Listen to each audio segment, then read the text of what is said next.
Köszöntöm a kedves nézőket, vendégem a stúdióban Hergáth Rudolf. Mondd el, Rudolf, milyen apropóból vagy most itt? Én jelenleg éppen vadászmi voltom révén vagyok meghívva ide, és a vadászatot szeretném megismertetni olyanokkal, akik semmit nem tudnak róla, vagy azt hiszik, hogy tudnak róla valamit, de mégsem, és ezzel eloszlatni remélhetőleg sikerül majd eloszlatni néhány tévhitet. Úgy érzed, hogy az emberek fejében ezzel kapcsolatban sok tévhit van? Én úgy tapasztaltam egyébként, hogy az emberek nagy része, akinek nincsen vadász a közvetlen környezetében, a családban mondjuk, vagy baráti társaságban, azok nem igazán tudják a vadászatot hova tenni, meg nem is mondanám, hogy ellene vannak, mert viszonylag kevesen vannak, akik aktívan ellenzik. A legtöbb ember egyszerűen nem ismeri a vadászatot, nem tudja, hogy micsoda, hogy működik, kik csinálják, miért csinálják. Tudják, hogy van ilyen dolog, de hogy nem igazán tudják elhelyezni magukban. És persze az internetnek hála azért találtam, hogy mennyi tévhit, répülő tévhitből keletkező tévhit kering az emberek között, már egészen olyan magaslatokban, hogy Ádám még éváig vissza kéne menni ahhoz az adott embernél, hogy megmutassuk, hogy honnantól fogva téved az összes elmélete ezzel kapcsolatban.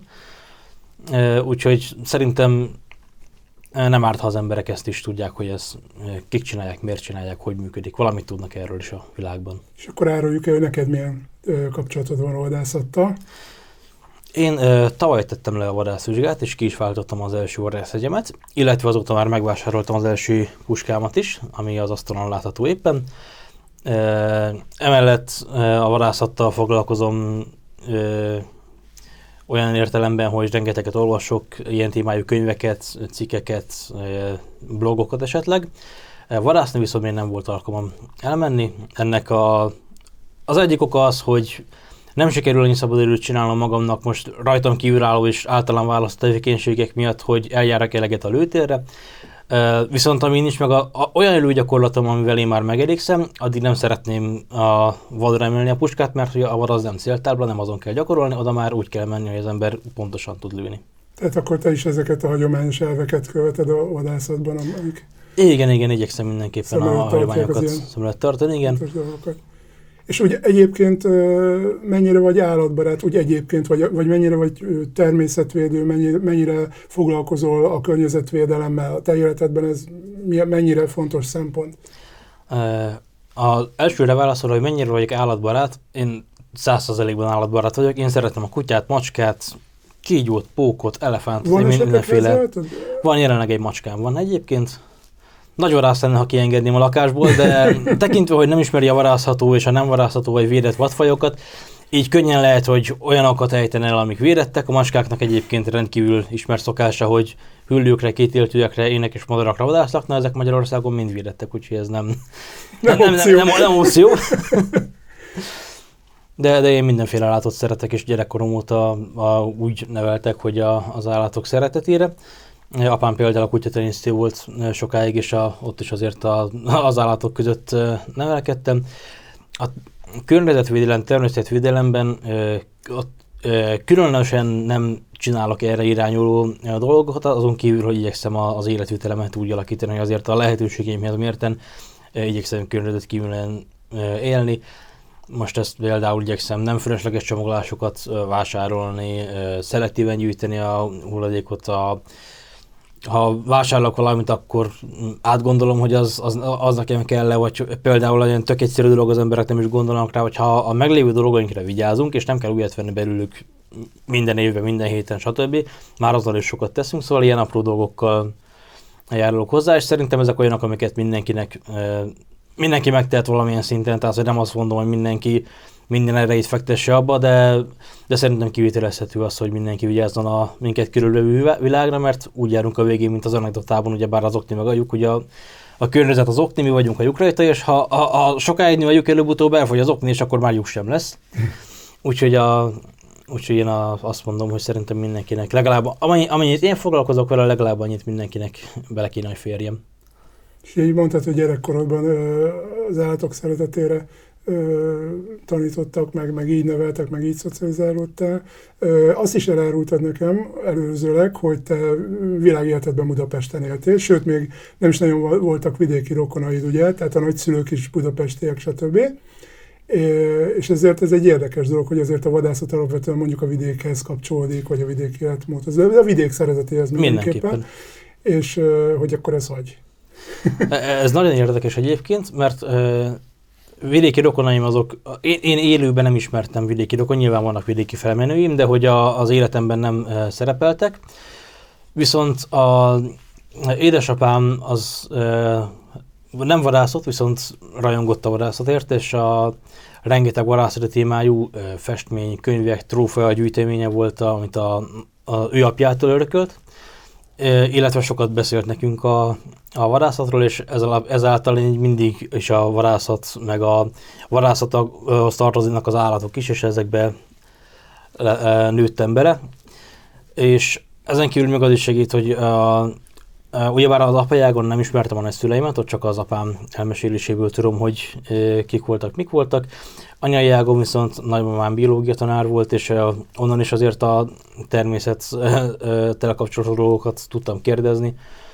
És valahogy engem ez így mindig is érdekelt. Nem mondanám, hogy direkt erre neveltek, mert például öcsémmel ugyanabban a háztartásban nőttünk fel, ugyanazokkal a szülőkkel, nagyszülőkkel, de ő mégsem lett olyan beállítottságú, hogy a vadászat érdekelni bármilyen szinten, és én valahogy fogékonyabb voltam erre. Úgyhogy így esett az, bár sose voltam életemben vadászni, gyerekkoromban úgy voltam vele, hogy én előbb-utóbb biztos, hogy vadász leszek.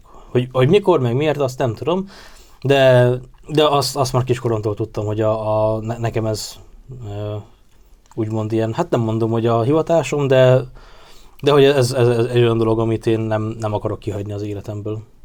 Hogy mindenki számára egy kicsit érthetőbb legyen, hogy mennyire természetes dolog ez, hogy mennyire velünk van ez a vadászat már gyakorlatilag a kezdetektől. Beszéljünk egy kicsit arról, hogy mi volt a vadászat szerepe a régmúltban, tehát egészen visszamenve akár az őskorig. Azt azért egy laikus is fel tudja mérni, hogyha mondjuk a vadászat nem lett volna, akkor valószínűleg mi most nem beszélgetnénk itt. Hát hogy nem nagyon maradtunk volna életben abban az időszakban, tehát nyilván akkoriban erre szükség volt. Igen. Hát visszamenve igazából az ember, amióta van, azóta vadászik, tehát eleinte kizárólag táplálékszerzés, illetve önvédelem céljából vadászott. Nem is nagyon volt más választása, mert hogy az utolsó jégkorszak után kezdtük csak meg a mezőgazdálkodást, tehát addig ez volt az egyetlen hússzerzési megoldás, hogy halásztunk, vadáztunk. Nyilván esetleg elhullott állatot is, vagy ragadó által ott maradékot is, de az nem volt friss, szóval inkább a vadászat volt az, amit az ember preferálta eleinte. És hát egy 20 000 éve volt az utolsó jégkorszak, amikor elkezdtünk a mezőgazdasággal foglalkozni, de előtte, amióta az ember lemászott a fáról vadászik, szóval az azóta bennünk van. Utána sem szűnt meg, mert hogy hogy már tudtunk szántani, vetni, aratni, voltak kultúrnövényeink, voltak haszonállataink, háziasítottunk mindenfélét. Viszont a vadon élő állatok, azok még mindig szerették volna, ugyanazokat enni, amiket mi ettük, tehát hogy a kukoricát azt nem csak mi szeretjük, hanem a vaddisznó is, ahogy a tyúkot azt nem csak mi szeretjük, hanem a róka is. És akkor volt már egy ilyen az ember mindenevő. Hát az ember mindenevő, nem ehet csak gabonát, igen. Az ember mindenevő, tehát nem ehet csak gabonát, nem ehet csak húst.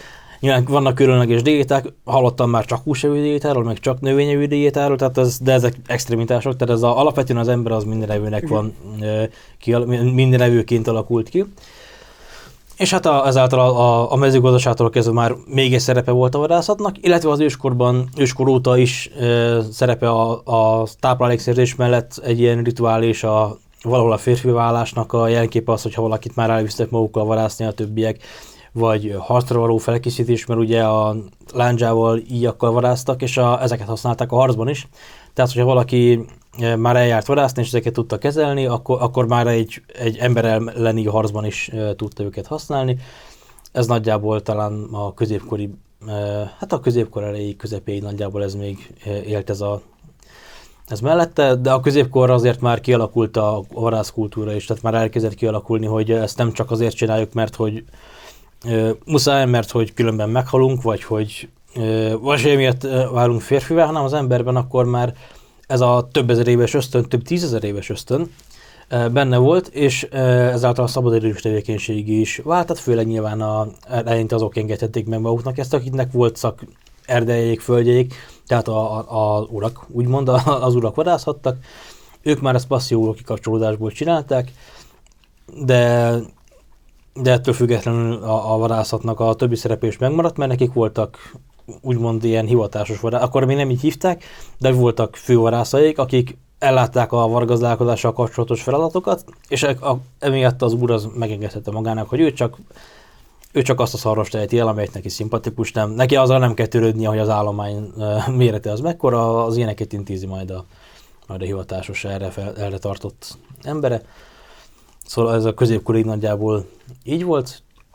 Aztán mostanra már nagyon átalakult a világ, tehát már az ókor óta az ember alakítja maga körül a világot, és manapság már nagyon más a vadász, hát nagyon más azt nem mondanám, de hogy más szerepei, máshogy működik a vadászat, más szerepei is vannak, de mondjuk a vadállomány szabályozása az most is megvan, annyi, hogy most már tudatos, tehát a vadgazdálkodás az most már nagyon tudatosan működik, és úgy van kialakítva, hogy a vadászat hatására gyarapodjon az állomány mennyiségben és minőségben is, ne pedig csökkenjen vagy stagnáljon. Úgyhogy ezzel korábban azért annyira nem gondoltak, mert a középkorban úgy voltak vele, hogy a erdő az a végtelen, a vad az végtelen, tehát hogy nem kell vele takarékoskodni. Most azért már tudjuk, hogy ez nem igaz, nincsen se végtelen erdő, se végtelen vad, szóval nagyon fontos, hogy ezeket karban tartsuk, és ha már mi lettünk a Földön a legbefolyásosabb faj, ha nem is az ura a világnak, de azért elég mély hatásunk van mindenre magunk körül, ezért kötelesség az embernek, hogy a természetet gondozza és ne hagyja magára, mert ha magára hagynánk, annak nagyon rossz vége lenne.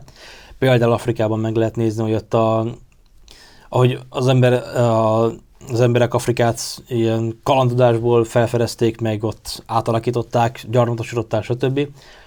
Ott azért elég szépen eltüntették a természeti dolgokat, az állatfajokat is, és ahol azt mondták, hogy nem lehet semmiféle vadászatot csinálni, csak úgy hagyták magára, ott az meg is maradt azon a szinten.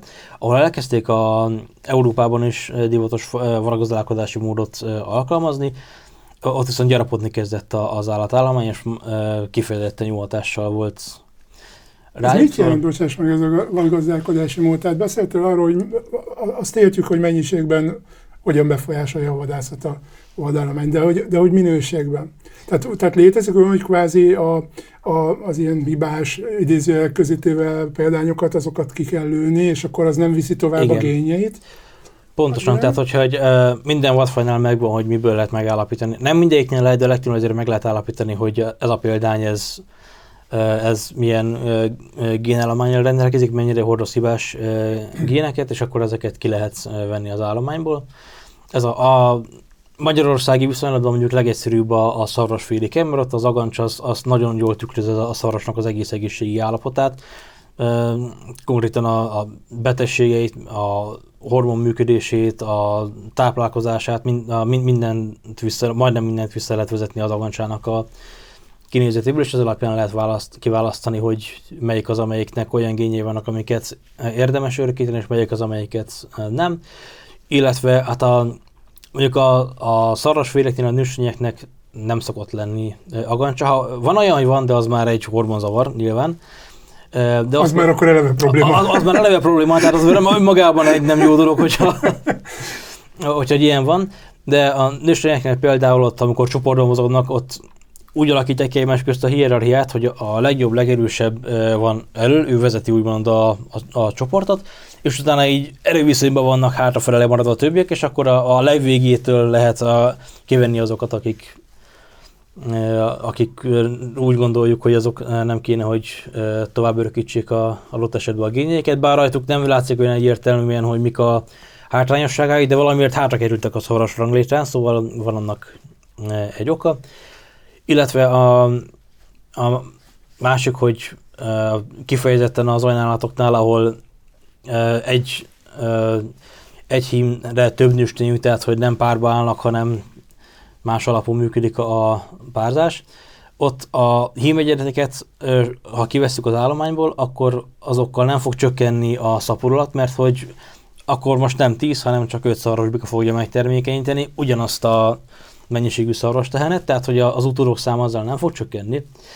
Viszont amikor nőstényt veszünk ki az állományból, azzal mindenképpen csökken a darabszám. Tehát a darabszámbeli szabályozásnak a módszere például, hogy teheneket vesznek ki a szarvas állományból, de hogy minden más vadfajnál is ugyanígy működik a dolog. Szóval nagyjából ezek a gazdálkodásnak a módszer. Hát az állományszabályozó módszerei igazából, mert van sok mindenre kiterjed, de az állományszabályozásnak ez a fő, nem is tudom, módszertana.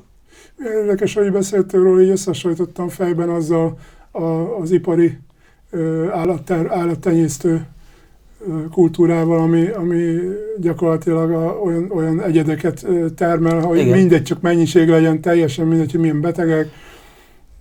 Hát a génmódosítást ezt már hagyjuk is, de ez mindegy, csak valami hulladék, mindegy, hogy hulladékot eszünk, csak minél több legyen, és minél több eladható legyen. Aztán nyilván a fele megy a kukába, mert hogy azt nem bírják úgy se adni.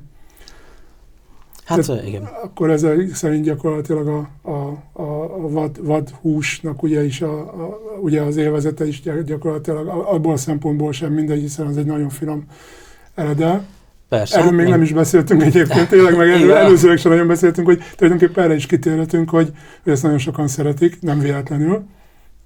Ez egy jó minőségű hús. Kifejezetten jó minőségű hús, olyan vörös hús, ami gyakorlatilag zsírmentes, tehát hogy mivel egészségesen az állat, elég szabadtartású, rengeteget mozog, természetes alapanyagokkal táplálkozik, tehát nem tápszeres, nem szteroidozott akármilyen mindenfélével lenyomott hús, hanem az teljesen tiszta, nagyon magas vastartalmú, szóval azért kifejezetten egészséges a vadhús fogyasztása. Ellenben nem annyira olcsó, hogyha az ember nem vadász, mert hogy a boltban azért elég jó megkérik az árát. Bocsáss meg, csak akkor itt hadd utaljak arra, hogy viszont amikor meg azt mondják az állattenyésztő oldalról, hogy hát a masszírozott, meg sört itatunk vele, meg zenét hallgatom arra, és 10-szer annyiba ért adják el, mint az egyébként vad állathúst, az azért hát, jó, ami egy sokkal jobb, a legjobb minőségű hús gyakorlatilag, akkor azért egy kicsit ez is elgondolkodhat. Hát igen, azért az egy érdekes, hát ezek általában mindig ilyen szemfényvesztés, hogy nem tudom, Mozartot hallgatott a tehén, nem lesz jobb a hús, hogy Mozartot hallgatott. Van, aki elhiszi. Van, aki elhiszi, most ez ilyen, lehet, hogy placebo hatással még jobban is ízlik neki, de egyébként igen, nem. A vadhúsnál jobb minőség nincs. De jobb minőség nem lesz, tehát hogy azt nem lehet felülmúlni a fogságban tartott állatokkal.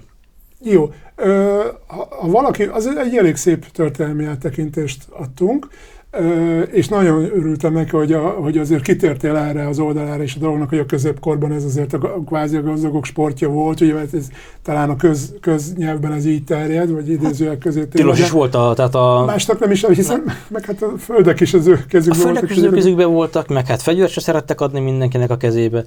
És hogy látod azt, hogy ez hogyan alakult a napjainkra? Most anélkül, hogy tényleg különösebben politizálnánk. Tehát, mert hogy lehetne sajnos ennek a témában, minden témában nyilván. Minden témában lehetne nyilván, de mennyire befolyásolja ez mondjuk a közvéleményt, az, hogy ugye mai napig azért ez létezik. Tehát azért lássuk, hogy ez létezik, ez az oldala a vadászatnak, és nagyon jó, amiket elmondtál, és nagyon érdekes, és nagyon jó, hogy ezzel megismerkedhetünk.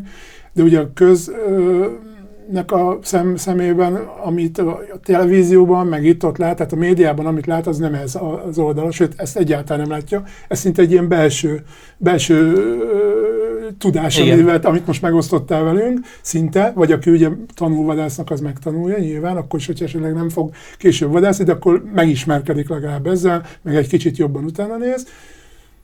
De hogy látod ezt, hogy itt a közvéleményre mennyire van ez jó hatása, hogy ez mai napig fennáll ez az állapot, hogy gyakorlatilag a sportból vadásznak sokan?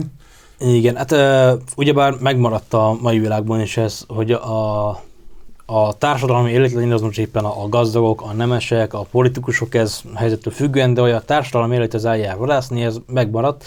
Nagyon sokan ebből a rétegből nem is igazán szeretnek esetleg vadászni, vagy nem foglalkoznak vele, csak presztízsből el kell menni, mert hogy meg kell mutatni az ügyfélnek, a üzleti partnernek. Csak ott vannak a vadászaton, megjelennek, ez egy társadalmi esemény. Igen, tehát ez megmaradt. Ugye ez a rendszer... És ez érdekes, hogy mondtad, hogy ügyfélnek, tehát ez céges szinten is megy. Persze, tehát ez céges szinten megy, hogy meghívják vadászni. Például ezt... Gesztus. Gesztus, igen, meg hogy például Németországban ott ezt ilyen hallottam, hogy valaki, egy német vadász volt Magyarországon, és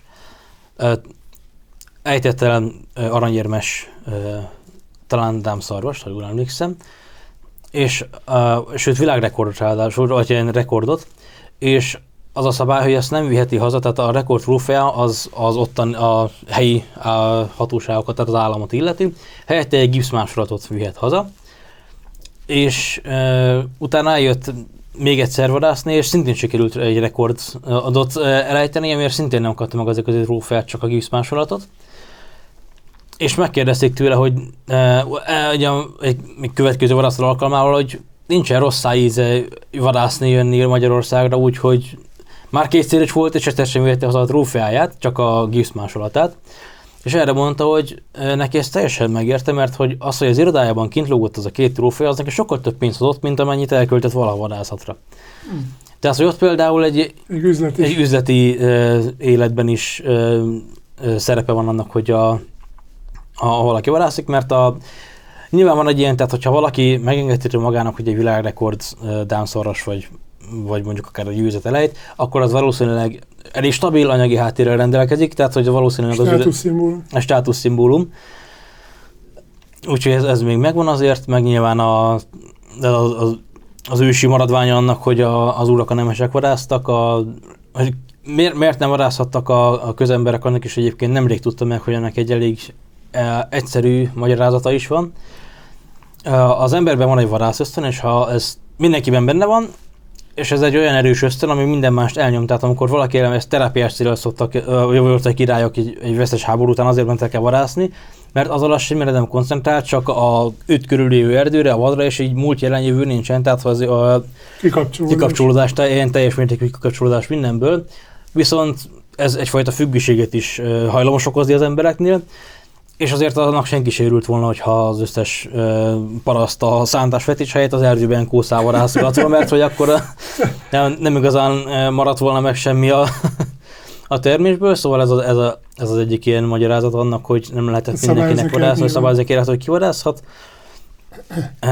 Jelenleg egyébként szerintem egyáltalán nem mondhatjuk, hogy a gazdagok sportja csak kizárólag, mert azért eléggé, én úgy látom, hogy egy átlagos keresetből is simán lehet finanszírozni egy vadászatot. De nem olyan drága sport már, mint régebben, vagy? Nem. Nyilván lehet venni egy pár gumicsizmát 350 000 forintért, de ennyiből lehet venni egy használt puskát, teljes felszerelést, és még el is lehet menni vadászni. Tehát, hogy ez... az igen. Úgyhogy az elég éles kontrasztok vannak. És utaltál rá, hogy megbeszéltünk is róla, hogy az őskorra visszamenőleg ez egy ösztön az embernél, a vadászat. Az embernél, vagy pedig csak a férfiaknál? Mert hogy mennyire ismersz női vadászokat, hogy mennyire láttál ott És akkor majd beszélünk a vizsgáról is. Igen, akkor erre egyébként ki akartam térni, mert én is úgy gondoltam, hogy ez kifejezetten a férfiaknak a szabadidős tevékenysége, de a tanfolyamon közel az 1/3 nő volt a résztvevőknek, és ráadásul fiatal, tehát hogy 20 éves nők, mert egyébként a nőkben máshogy érdekes volna, a nőkben is benne van ez a vadászösztön, de bennük általában kicsit másképp. Régen is voltak egyébként női vadászok, csak akkor még ritkább volt, de egyébként bennük valahogy másképp. Most az érzékenyítő filmekben a PC-ség miatt most már a hollywoodi filmekben most már gyakorlatilag csak női vadászok vannak, most ott tartunk. Igen, most jó, ez csak egy bocsánat lábjegyzet, igen. De egyébként nők is ugyanúgy űzik ezt a tevékenységét, mint a férfiak. Nem ugyanolyan létszámban, főleg mert a nőknek meg se fordul a fejében esetleg, mert hogy nem úgy szocializálódtak, hogy ez... Persze, meg hát a természet által sem erre vannak, ők gyakorlatilag kvázi programozó vagy. Igen, egyébként érdekes ezt ezért érdekelt, hogy úgy egyébként a gyakorlatban, meg ugye lehet, nem tudunk róla, és csak mi képzeljük ezt, de... A gyakorlatban vannak egyébként, úgyhogy... Érdekes. Kicsit lehet, hogy másképp állnak hozzá, mint a férfiak, de bennük is megvan ugyanúgy a vadászösztön, tehát az emberekben ez mindenkiben megvan. Az más kérdés, hogy ez tehát nem kapcsol be az emberben, amíg el nem megy vadászni. Tehát, hogy ez szunnyad bennünk, mert hogy elvárosiasodtunk, mert a vidékiek is városiasan élnek, tehát már nem, a legtöbb emberben ez nincs meg, és az akkor kapcsol be, hogyha az ember egyszer neki elvadászni, akkor utána viszont már ez folyamatosan meg lesz benne, szóval azt nem fogja tudni újra kikapcsolni, ha egyszer bekapcsolta magában. Igen, nagyon eltávolodtunk a természettől, úgy általában elmondható, igen. nem csak erre a témára, úgyhogy ez sajnos ez egy probléma. No, és akkor beszéltünk férfi-női vadászokról, de kiből lesz a jó vadász szerinted? Milyen képességek kellnek a jó vadásznak? Ez egy nagyon jó kérdés.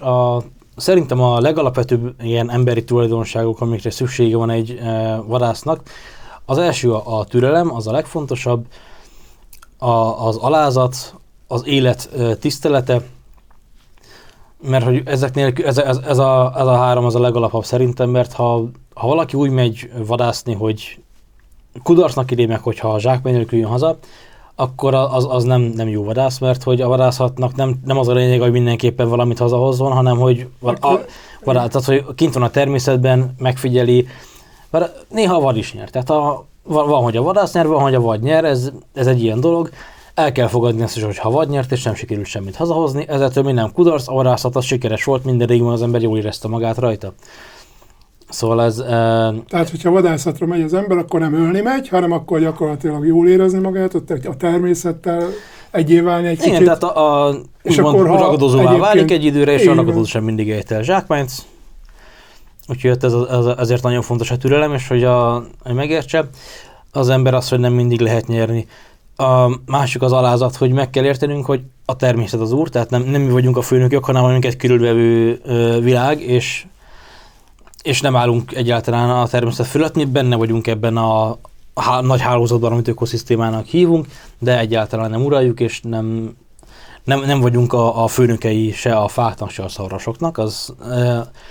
És hiába vadászunk sok éve, hiába olvastuk el az összes könyvet a világon, amit kiadtak vadászattal kapcsolatban, a természetből mindig tanulunk valami újat, tehát hogy mindig nyitottnak kell lenni arra, hogy igen, ezt még nem tudtam eddig, vagy ebben tévedtem, és ezt el kell fogadni, hogy a vadász élete végéig tanul, ahogy a jó pap.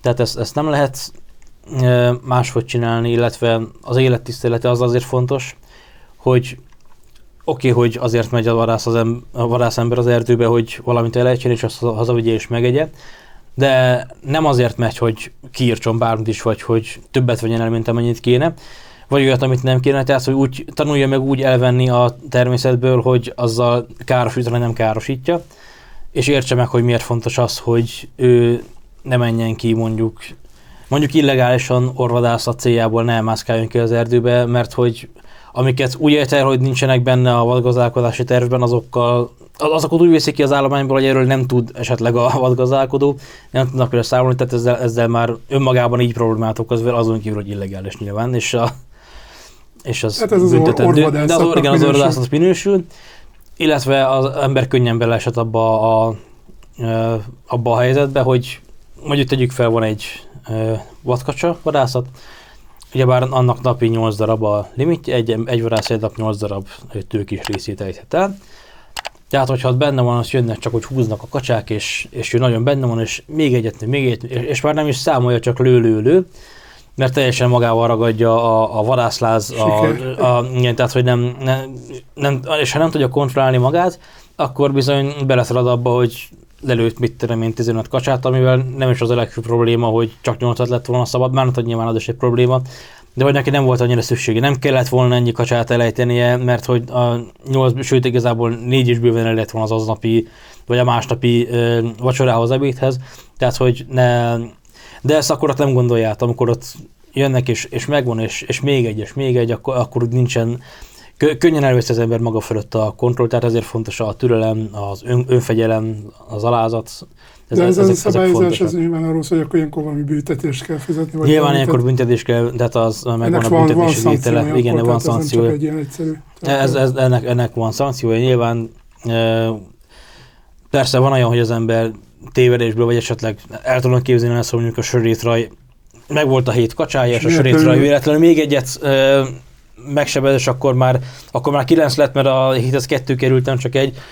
De attól függetlenül ennek mindig van büntetési tétele, akkor is, ha az ember nem direkt csinálja. Szerencsére egyébként ritkán hallok olyat, hogy valaki tudatosan csinál ilyesmit, vagy tudatosan ejteni olyan állatot, ami esetleg nem lett volna szabad. Persze van ilyen is, tehát hogy ilyeneket is hallani, de szerencsére azért én úgy látom, hogy a többsége a vadászoknak, a nagy többség az ezeknek a előbb említett képességeknek a birtokában van. Jó, ha valaki kedvet kapott hozzá most akár ezek alapján, amikről beszéltünk, amiket elmondtál, akkor milyen feltételei vannak annak, most azon túlmenően ugye anyagi meg ilyenek, amikről beszéltünk, tehát nem tudom, ugye beszéltél a vizsgáról például, hogy az mindenképpen kell hozzá. Igen, hát ugyebár alapvetően Magyarországon... Meg a fegyverrel kapcsolatos is gondolom van valami. Igen, tehát az a magyar és nem magyar állampolgár tehet vadászvizsgát, aki magyar nyelven tehet csak vizsgát, aki betöltötte a 17. életévét. Tehát erre lehetősége van akkor külföldi állampolgár? Külföldi állampolgár is, de magyarul kell letennie a vadászvizsgát nyilván, és hát a feltétele, hogy teljesítse végigcsináljon egy tanfolyamot, tehát az kötelező, az nem opcionális, azt muszáj végigcsinálni a tanfolyamot, és utána nyilván sikeres gyakorlati és elméleti vizsga után válthatja majd ki a vadászjegyét. Jó, és a fegyvervizsga az ennek része, vagy külön? Része, az ezzel együtt jár.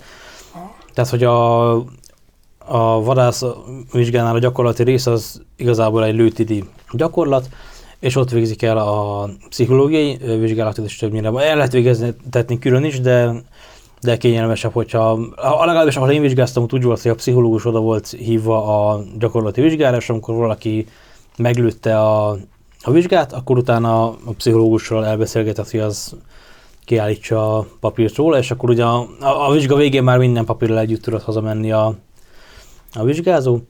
Ez fontos, a pszichológus, ezt említsük meg, mert ezt is sokan nem tudják, hogy ez nem úgy van, hogy csak bárki. Persze, tehát az kell egy pszichológiai vizsga, illetve a lőtérő vizsgán is nem csak azt nézik, hogy mennyire jól lő az ember, mert egyébként nem túl magas a követelmény a lövéstudással kapcsolatban. A sörétes puskával 15 korongból kell eltalálni 5-öt a sikeres vizsgához, illetve golyós puskával, távcsöves golyós puskával egy 50 méteren lévő céltáblán kell elérni a 21 pontot, ami gyakorlatilag azt jelenti, hogy az ekkora táblát el kell találni a 3-szor. Tehát, hogy ez nem kifejezetten magas ilyen téren az elvárás, viszont a fegyverbiztonságot, a biztonságos fegyverkezelést azt nagyon nézik, és azért egyből buktatnak, hogyha valaki olyasmit csinál, ami nem felel meg annak. Tehát hallottam ilyet, hogy valaki a sörétes puskával való vizsgán meglőtte az 5. korongot, nagyon rástresszolt, nagyon örült, hogy végre meglett, és puskával a kezében hátrafordult a vizsgabiztos, hogy akkor meglette. És hát mondták, hogy az 5 meglett, de a vizsga az nem, mert hogy a puskasövét nem lehet akármerre forgatni, azt a pálya felé kell tartani mindig. Úgyhogy a gyakorlati követelmény az ez. Utána van egy elméleti vizsga, itt elég alaposan számon kérik a tanfolyamon leadottakat. Van egy írásbeli része, ahol van egy ilyen 50 kérdésből álló feleletválasztós beugró, ebből, ha jól emlékszem, 10 lehet téveszteni. Majd van egy másik írásbeli szakasz, ahol vadászati idényeket kérdeznek, ebből nem lehet téveszteni, itt nincsen hibahatár, és ha valaki ezeken átmenne, akkor utána van a szóbeli része, ott nagyon már nem buktatnak, ott igazából azt nézik, hogy én úgy vettem észre, hogy arra kíváncsiak, hogy rendszer szinten érti az ember, hogy mit tanult, vagy csak bemagolta és visszabefogja, amit előző este lenyelt. Tehát, hogy ott ez igazából a lényege. És most nem magam miatt kérdezem, mert én mondjuk nem tervezek ilyesmit, hogy letegyem a vadászvizsgát, de hogyha valakinek megvan, mert nekem megvan a fegyvervizsgám sörétesre is. Most, hogyha megvan valakinek egyébként a fegyvervizsgája és sörétesre is, akkor amellé már csak egy vadászvizsgát kell tenni, vagy a vadászvizsgán ugyanúgy puskával lőni, minden, tehát úgy végig kell csinálni. Ezt nem biztos, hogy ezt tudod, mert ugye ezt nem is beszéltünk erről, de ez most így felmerült bennem, hogyha valaki esetleg így van, mert vannak így páran, akik ezt nézni fogják valószínűleg ezt a videót a nézők között, mert hiszen ez egy bizonyos kört érdekel leginkább, aki mondjuk fegyverre egyáltalán foglalkozik, és nekik meg lehet a vizsgájuk már, hogy emellé, mert most például csak egy érdekességképpen említem, mert majd nem titok, hogy majd fogunk beszélni a védelem témakör és fegyveres védelem, nem ebben a videóban, hanem majd talán egy másik beszélgetés során. És most például nemrég azt tapasztaltam, hogy az előtöltős múzeális fegyverekre ugye a fekete lőpor és a töltet az engedélyköteles. Igen. És nem, hogy engedélyköteles, de ráadásul vizsgaköteles is. És ugye rákérdeztem arra, hogy és hogyha valakinek megvan a komplett fegyvervizsgája, és sörétesre, meg mindenre megvan, akkor annak ez külön, és mondták, hogy az itt semmit nem számít. Tehát előtöltésre külön le kell vizsgázni. Tehát gondolom azért, hogy a vadász vizsgának is ez a lényeg, hogy ez egy kompakt dolog, mert azért a fegyvervizsgálat azért nincs agyaggalomlövészet, meg ilyesmi, szóval gondolom, hogy akkor ez itt feltétel, és ez nagyon jó, hogyha ez így van, mert... Igen, ez nem váltható ki, tehát én úgy tudom, hogy ezt nem lehet kiváltani azzal, hogy valakinek már megvan. Esetleg, hogyha azt tudom elképzelni, hogyha valaki mondjuk esetleg akár a motor szinten is sportból agyaggalamlövészettel foglalkozik, a skit lövészetet csinál, lehet, hogy a lőpályán igen, tehát lehet, hogy azzal kiválthatja esetleg, de nem szoktak ilyet. Sőt, aki mondjuk vadászíjász szeretne lenni, annak is meg kell csinálni a fegyveres vizsgát a vadászengedélyhez. Ez egy... Volt idő amúgy, tehát nem olyan régen ezt sikerült kivenni, mert hogy aki nem akar fegyverrel vadászni, annak miért kell még ezt a vizsgát is megcsinálnia.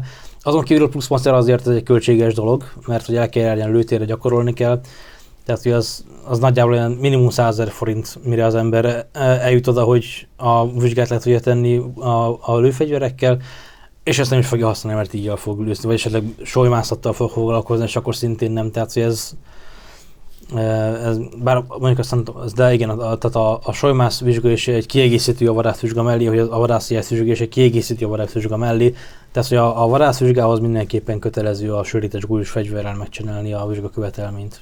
Ez nagyon helyes. Ez akkor látszik, hogy azért ez egy elég komoly kitétel, és ráadásul ugye Magyarországon, ha jól tudom, akkor gyakorlatilag éles ilyen fegyvert azt nem is tarthat, szóval még tartásra sem adják meg az engedélyt. A törvényi lehetősége megvan, majd erről is beszélünk majd másik beszélgetésben, de csak akkor tarthatsz ilyet, hogyha vadász vagy sportcélra, amihez vagy vadász szervezetnek, vagy sport egyesületnek kell az, hogy a tagja legyél eleve, igen. És az ő ajánlása, hozzájárulása kell, és ők mondják azt, hogy igen, ő szeretnénk, ha felkészül mondjuk versenyekre, ilyesmi, és akkor ő szeretne tartani, és ő neki igen lehet adni engedélyt, és ebben az esetben bírálják el egyáltalán. Ezt így kell beadni. És ezen kívül ezt akkor jól tudom. Igen, tehát ez már egy szerepe az ilyen szervezetbe való belépésnek, hogy gyakorlatilag csak így juthat éles az ember. És ezen kívül van-e valami szerepe, mit tudsz erről ezeknek most nem a sportról beszélek, nyilván a vadászatról, tehát nem a sportlövő szervezetekről beszélek, hanem a vadász szervezetre, nem tudom. Tehát az, hogy tagja az ember, az valami előnnyel jár. Hát ugyebár van a vadászkamarai tagság, ez nem opcionális, tehát minden évben meg kell újítani a vadászkamarai tagságát az embernek, mert ezzel ők állítják ki a vadászjegyet, és azzal a vadászjeggyel és a fegyvertartás engedéllyel együtt lehet fegyvert tartani. Tehát, ha mondjuk elfelejteném február végéig kiváltani az idei vadászjegyemet, akkor otthon a fegyverek, amiket tartanék a szekrényben, azok illegálisan lennének ott tartva. Hiába volt nekem már 10 évig arra engedélyem, hogyha nincs érvényes vadászfegyverem, akkor nem lehetnek fegyverek. Tehát akkor hozzá. Lehet éles fegyvered vadászatra, ha papíron legalább te vadászol is. Igen. Jó, ez nem kell eljárni vadászni, de meg kell, tehát a vadászkamaránál ki kell váltani a vadászjegyet, és akkor lehet csak nálam otthon vadászatra használható fegyver. Ez a feltétele ennek. Igen. Ezt is nagyon sokan nem tudják. Nem, főleg a fegyverellenzők, meg stb. Nyilván ezt részleteket nem tudják, hogy ezt nem, tehát nem lehet csak úgy, akármiért nyilván a édesapám például sportlövész volt, neki ezért voltak otthon sportlövészetre alkalmas fegyverei, de neki például vadászatra használható fegyverei nem lehettek. Hiába a sportlövész, az egy másik kategória. Világos, arra csak azt a fegyvert lehet, és azok általában azért egy kicsit más csak is azok a fegyverek, nem? Egy kicsit azért, tehát ott speciálisabbak egy kicsit már így kinézetre is. Nem feltétlenül, mert hogy a sportlövészetnek is rengeteg ágazata van, tehát hogy tehát nyugodtan lehet egy klasszikus mondjuk a sportlövészet céljából lehet tartani egy sima 90 mm-es Glockot mondjuk, ami egyébként egy teljesen általános pisztoly, nem kifejezetten az olimpiai sportlövészetre kifejlesztett fajta, de ott főleg nyilván a puskáknál például a kaliber az, ami meghatározza, hogy nem tudom pontosan mi a legnagyobb, de általában ilyen 22-es long rifle vagy ahhoz hasonló kaliberű puskákkal lehet sportlövészetet végezni. A vadászatban ennél jóval nagyobb kalibereket használnak, a golyósnál azokat már nem lehet sportlövészeti cél. Vagyis hát a speciális ilyen, azt hiszem van egy, de nem tudom milyen neve, de van egy sport, ami gyakorlatilag ilyen mesterlövész szetthez hasonló, hogy nagy teljesítményű golyós puskával kell kilométerekre lévő célt eltalálni, és ehhez a sporthoz lehet tartani nagy kaliberű golyós puskát. Olyat, amit vadászatra is lehet használni, de ettől még vadászni nyilván nem mehet el vele. És például, ha valaki vadász engedélyére, vagy vadászjeggyel rendelkezik, akkor tarthat sörétes puskákat és golyós puskákat is, a nagy teljesítményűeket nyilván. De hogyha sportolói oldalról szeretné, akkor külön kell a skeetlövészet, mondjuk egy skeet sportlövő klubnak a tagjának lennie, és külön egy olyannak, ahol a nagy teljesítményű puskával tudsz sportolni, szóval ez jóval bonyolultabb, és meg hát éneket azért nem szokott olyan, aki nem akar semmit csinálni a puskával, csak tartani otthon, szóval így ez azért van egy kitalálva, mert hogy ha van puskád, akkor oké, mondd meg, hogy miért kell neked az a puska, és hát akkor tehát, hogy megadják, csak hogy mondd meg, hogy miért. Tehát csak úgy azért, hogy legyen a szekrényben, azért nem adják meg, ami egyébként szerintem egy okos dolog. És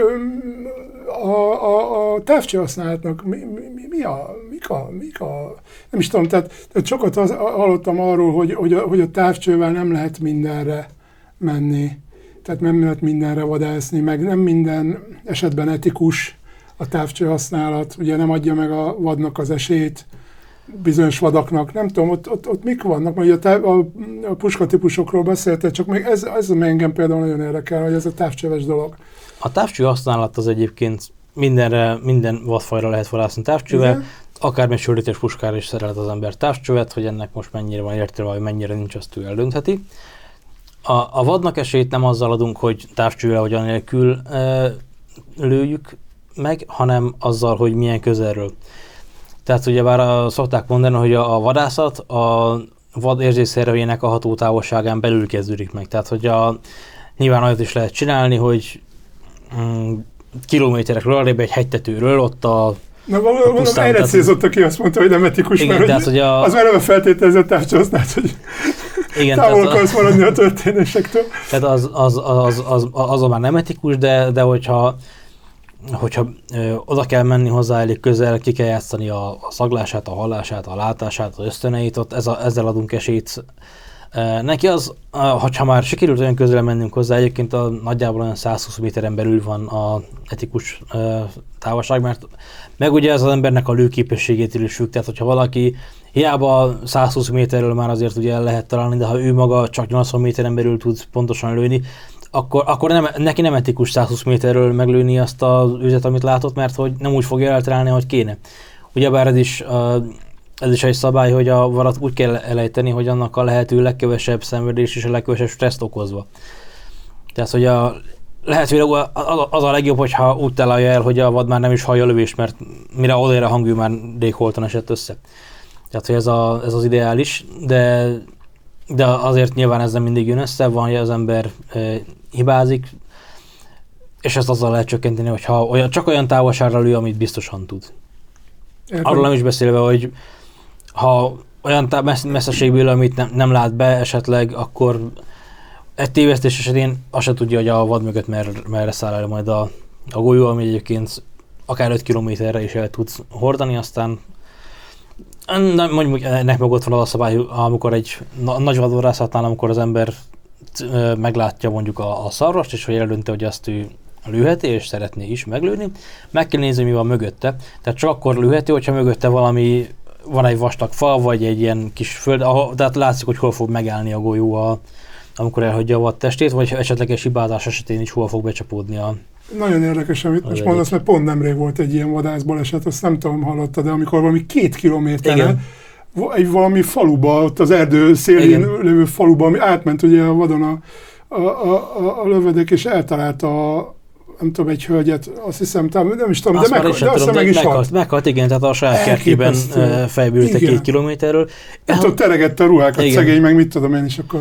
Ehhez azért kell egy iszonyatos nagy balszerencsé. Tehát, hogy ez elképesztő. De ezek a szabályok nem véletlenül vannak ezek a szabályok nem véletlenül vannak kitalálva, hogy nem lehet csak úgy lőni, hogy nem tud, mi van mögötte, mert ilyen, ez megtörténhet. Klasszikus eset például, hogy mondjuk a domtetőn meglátja az ember az őzet, és hát az tök jó, ilyen kontrasztos is ott nagyon szépen látja, de hát a domtetőn, ha esetleg át is megy az őzön, hát a dom mögött nem látja, mi van, ott az bármeddig elmegy. Szóval ezért van szó, hogy úgy kell, hogy lássa az ember, hogy mi van mögötte, hol fog becsapódni a lövedék, ha esetleg átmegy a vad testén, és csak így meglőni. Különben akármennyire is adja magát a helyzet, itt is az önfegyelem, hogy hiába adja magát nagyon a helyzet, hogy most ez nagyon jó lenne, mert pont olyan, meg pont ott van, meg pont úgy áll, meg pont, de hogyha nem látod, hogy mi van mögötte, akkor inkább nem. És akkor el kell engedni. És rengeteg szabályt említettél, meg ugye utaltunk is a régmúltra, amikor elkezdtek kialakulni a különböző szabályozások és a különböző kultúra, tehát a vadászkultúra. Hogy látod te azt, hogy a napjainkban a vadászok mennyire ragaszkodnak ezekhez a múltbéli szokásokhoz, mennyire tartják a vadászhagyományokat, például ugye van a tiszteltadás az elejtett vadnak, stb. Tehát, hogy ezeket így mennyire, tehát ugye a trófákkal kapcsolatosan is, amit mondtál, tehát hogy ezeket így mennyire tartják manapság? Van ez még, vagy csak tényleg van egy ilyen kemény magasztán a többség már azért? Van nyilván nem mindenki egyforma szinten, meg egyforma módon csinálja, de az senki a vadnak a tiszteletet mindenki megadja, amikor elejtette. Ennek megvan egyébként hát egy ilyen nem tudom mennyire... Valamennyire rituális. Rituális, tehát nincs törvénybe iktatva, de Magyarországon az a szokás, hogy amikor elejtik a vadat, most a nagy vadászatról beszélek alapvetően, el kell rendezni a terítéket, tehát hogy ez úgy néz ki, hogy először, ugyebár ezért kell a kalapot vinni a vadászatra, egy gajat letörünk a közelben valami bokorról, fáról, azt a sebvérben megvérezzük, megváltjuk, és betűzzük a kalap mellé, ez a kalaptöret. Ez úgymond egy ilyen előtrófa, egy ilyen jelzés, hogy megjelölöm magam, hogy én elejtettem ezt az állatot. Utána a következő, hogy az állatot a jobb oldalára fektetve, a fejét a háta felé fordítva helyezzük el, hogy nem tudjuk, hogy esetleg, tehát hogy ne egy méltatlan pozícióban feküdjön előttünk. Illetve utána jön, hogy a sebet, hogyha felfelé néz a seb, akkor letakarjuk egy hasonló ilyen kisebb gajjal. Ennek az háttere, hogy azt mondják, hogy ha letakarják a sebet, akkor a lélek nem a seben keresztül távozik a vadból, és így nem viszi magával az életbeli fájdalmait. Most ez nyilván egy ilyen babonaság rituál, de hogy ez a jelentősége, illetve van még az utolsó falat nevezetű művelet, ami azt jelenti, hogy keresünk a környezetben valami olyan növényt, mint az állat ehetetlen táplálékát képző növényt, és ezt a szájába helyezzük, és amikor így elkészítettük a terítéket, akkor kalapot megemelve magunkban elgondolkodunk, tehát nyilván elejtett, tehát megöltünk egy állatot, ez ott van előttünk, és akkor ezt el kell bírálni magunkban, hogy ezt jogosan tettük-e, jól tettük-e, mennyire tettünk úgy, ahogy kellett, hogy ez tényleg szükség volt erre, stb. És ha ez megvolt, akkor utána úgymond ennyi volt a terítéknek a jelentőség. Ezt nem mindenki csinálja így végig, de azért valamilyen szinten így úgy azért volt, tehát valahogy elrendezik, nem úgy hagyják, ahogy volt, többnyire valahogy elrendezik, valamilyen formában beállítják, legalább a sebtöretet felteszik. És ugyebár manapság szokás fényképezni is, már mindenhova telefonnal megyünk a kezünkbe, mindent lefényképezünk, megörökítünk, és ennek is van egy etikettje, hogy amikor el van rendezve a teríték, akkor a vadat azt mely a hátoldala, tehát amikor így a jobb oldalára döntve fekszik, és hátrafele néz a feje, abból az irányból etikus fotózni, hogy ne látszon a hasavaja ott a hátsó része, tehát hogy ilyen méltóságteljes képet adjon róla, és így legyen megőrizve az emléke.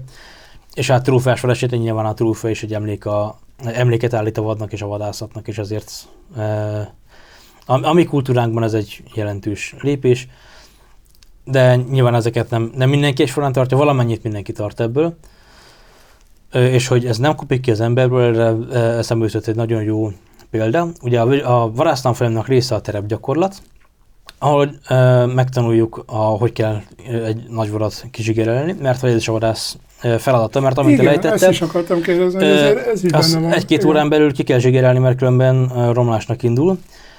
És a gyakorlatra 3 őzet hozott oda a hivatásos vadász, aki évtizedek óta csinálja, tehát hogy nem az első vadászata. Mi talán reggel 7-8 körül értünk ide, addigra már ott volt, tehát hajnalban ment ki ezt a 3 őzet terítékre hozni. És amikor ott voltak, értünk felkészítve arra, hogy zsigereljük, már nem volt rajtuk semmilyen töret, illetve a kalap se volt a fején a hivatásos vadászokra, egyébként meleg idő volt. De az látszott, hogy a seb körül ott volt a maradványa a gallyaknak, a szájuknál, illetve a zsebében volt a kalap összehajtogatva, de ahogy meg ott volt a töret. Tehát, hogy kint volt az erdőben hajnali 5-6-kor, akkor nem tudom, senki nem látta az égvilág egyedül, és mégis mind a 3 őznő végigcsinálta ezt a rituálét. Tehát, és nem azért, hogy nekünk mutassa, mert nekünk már nem terítékként voltak ott, hanem ezután. Szóval hát akkor felhívta volna rá figyelmet. Felhívta volna rá figyelmet. Ez meg nem, igen. Tehát ezt vettük észre, tehát hogy ez nem kopik ki az emberből, mert a vad iránti tisztelet az mindenképp szükséges része a vadászatnak. Jó. És hogyan zajlik egy vadászat? Ugye ezt most a végén kezdtük tulajdonképpen. De hogyan néz ki mondjuk egy hajtóvadászat? Jól mondom? Például, tehát ahol vannak hajtók, létezik az egy kicsit talán mozgalmasabb arról beszélni, meg ott vannak ugye a léniáról akartak majd kérdezni. Hát ugye vannak, amiket említettél, ez a hajtás-terelés, ezek társas vadászati módok. A hajtás és a terelés között egyébként nagyon különbség, hogy a hajtás az mindig vaddisznóhajtás, az egy ilyen komoly, tehát akkor zörögnek, hangoskodnak, csörömpölnek ott a hajtók, mert a vaddisznó egyébként nem, attól, hogy ember beszéd van mellett, attól nem fog megindulni A-ból B-be. A terelővadászat akkor ott vaddisznó is lehet, de ott mindenféle őszszarvas, tarvad, tehát a agancsal nem rendelkezők, tehát a nőstény egyedek, amik ott elejthetők, de ott vegyesen mindenféle van, akár és hogyha egy agancsos rátámad a vadászokra, akkor mi újság van? Hát az agancsos nem fog rátámadni. Az menekül. Ösztönszerűen menekülnek. Magyarországon az egyetlen vadfaj, amelyik hajlamos lehet arra. Végső esetben, hogy ember ellen fordul, az a vaddisznó. Hát ugye hallottunk róla már a történetben. Igen, ő azért notórius, meg ugye neki valamiért sokkal nagyobb a tűrőképessége, tehát hogy akár 3-4 olyan lövéssel is még neki megy az embernek, ami egyébként egyenként is halálos lett volna, de ő még valamiért bírta, még valamiért tudott. Annyi még benne volt, hogy még felborítsa a vadászt és megsebezze. Szóval a vaddisznók hajlamosak erre, de hajtásban egyébként ők is inkább mennek a A-ból B-be. Most a nagy vadászat esetén úgy megy a dolog. Csak mielőtt tovább megyünk. Igen? Talán tévhitet oszlassunk el, vagy ne oszlassunk el. Cáfold, vagy mondd, hogy úgy van.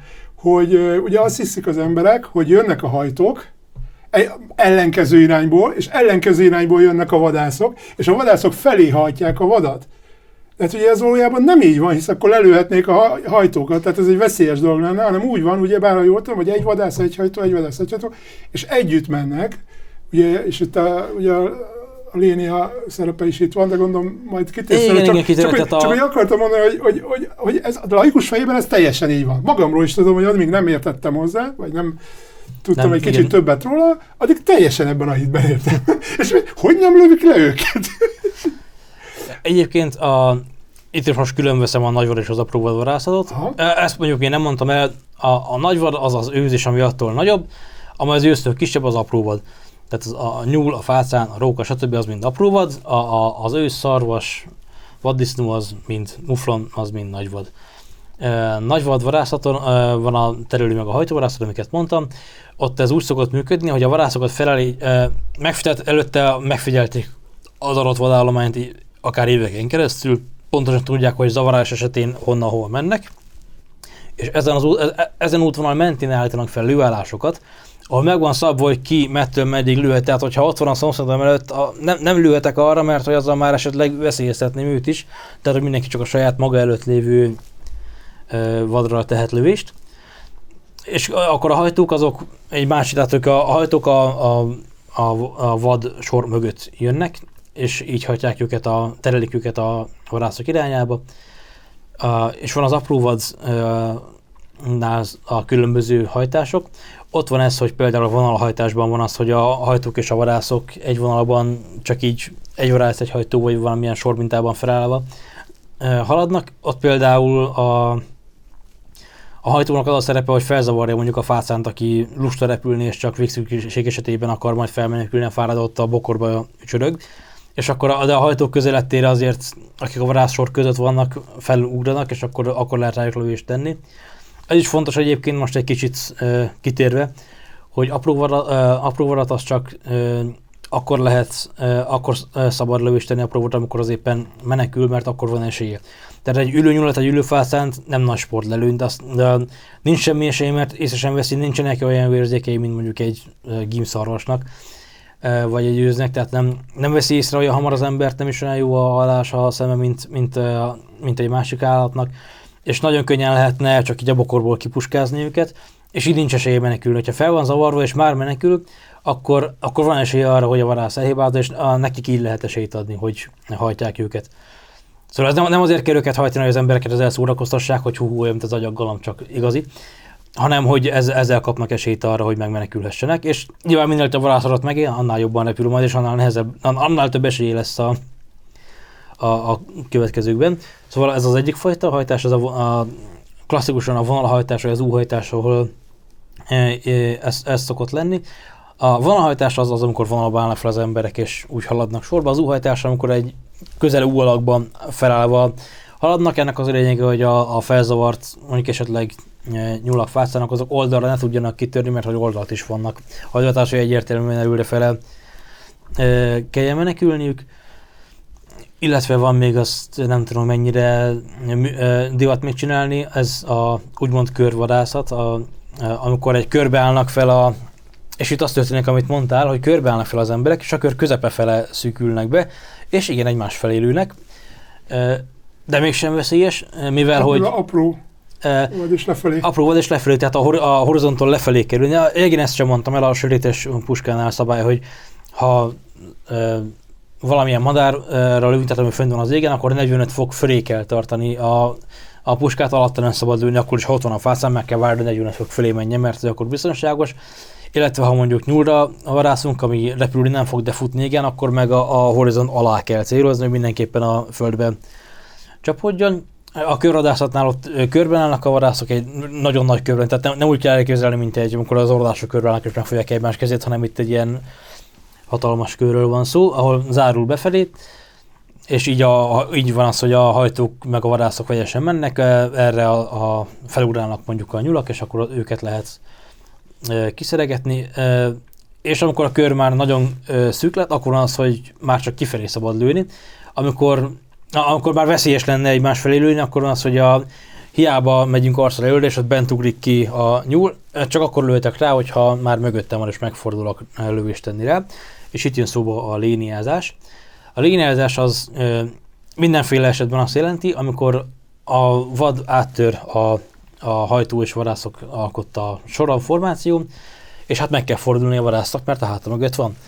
Na most ehhez a puska a kezében van, és fordul vele, de ezzel áthúzza a mellette álló a csövet, és az nem egy jó dolog. Még ha ezért kérdeztem egyébként, mert hallottam egy ilyen vadászból esetről, amikor egy vadász lőtt le egy másik vadász emiatt, mert lekövette. Ez előfordul, erre sem van a szabály, hogy vagy leeresztve, vagy fölemelve a puskát kell megfordulni, de semmiképp se áthúzni a csövet tehát véletlenül sem lőhetnél le egyébként, mert hiszen nem áll a csöve a fegyvernek. Igen, tehát ez a fegyverbiztonságbeli alapszabály mindenhol, nem csak vadászatban, hogy a fegyvercsövet csak arra nézzen, amerre lőni akarsz. Amerre nem szeretnél lőni, arra ne nézzen a fegyvercsöve. Akkor se a töltetlen, akkor se a biztosítóan, mert az a biztos, ha nem néz arra, amerre nem kéne. Meg egy alapszabály is, hogy fegyvert nem fog másik emberre. Tehát és hát fegyvert nem fog másik emberre. És hogy nincs töltetlen fegyver?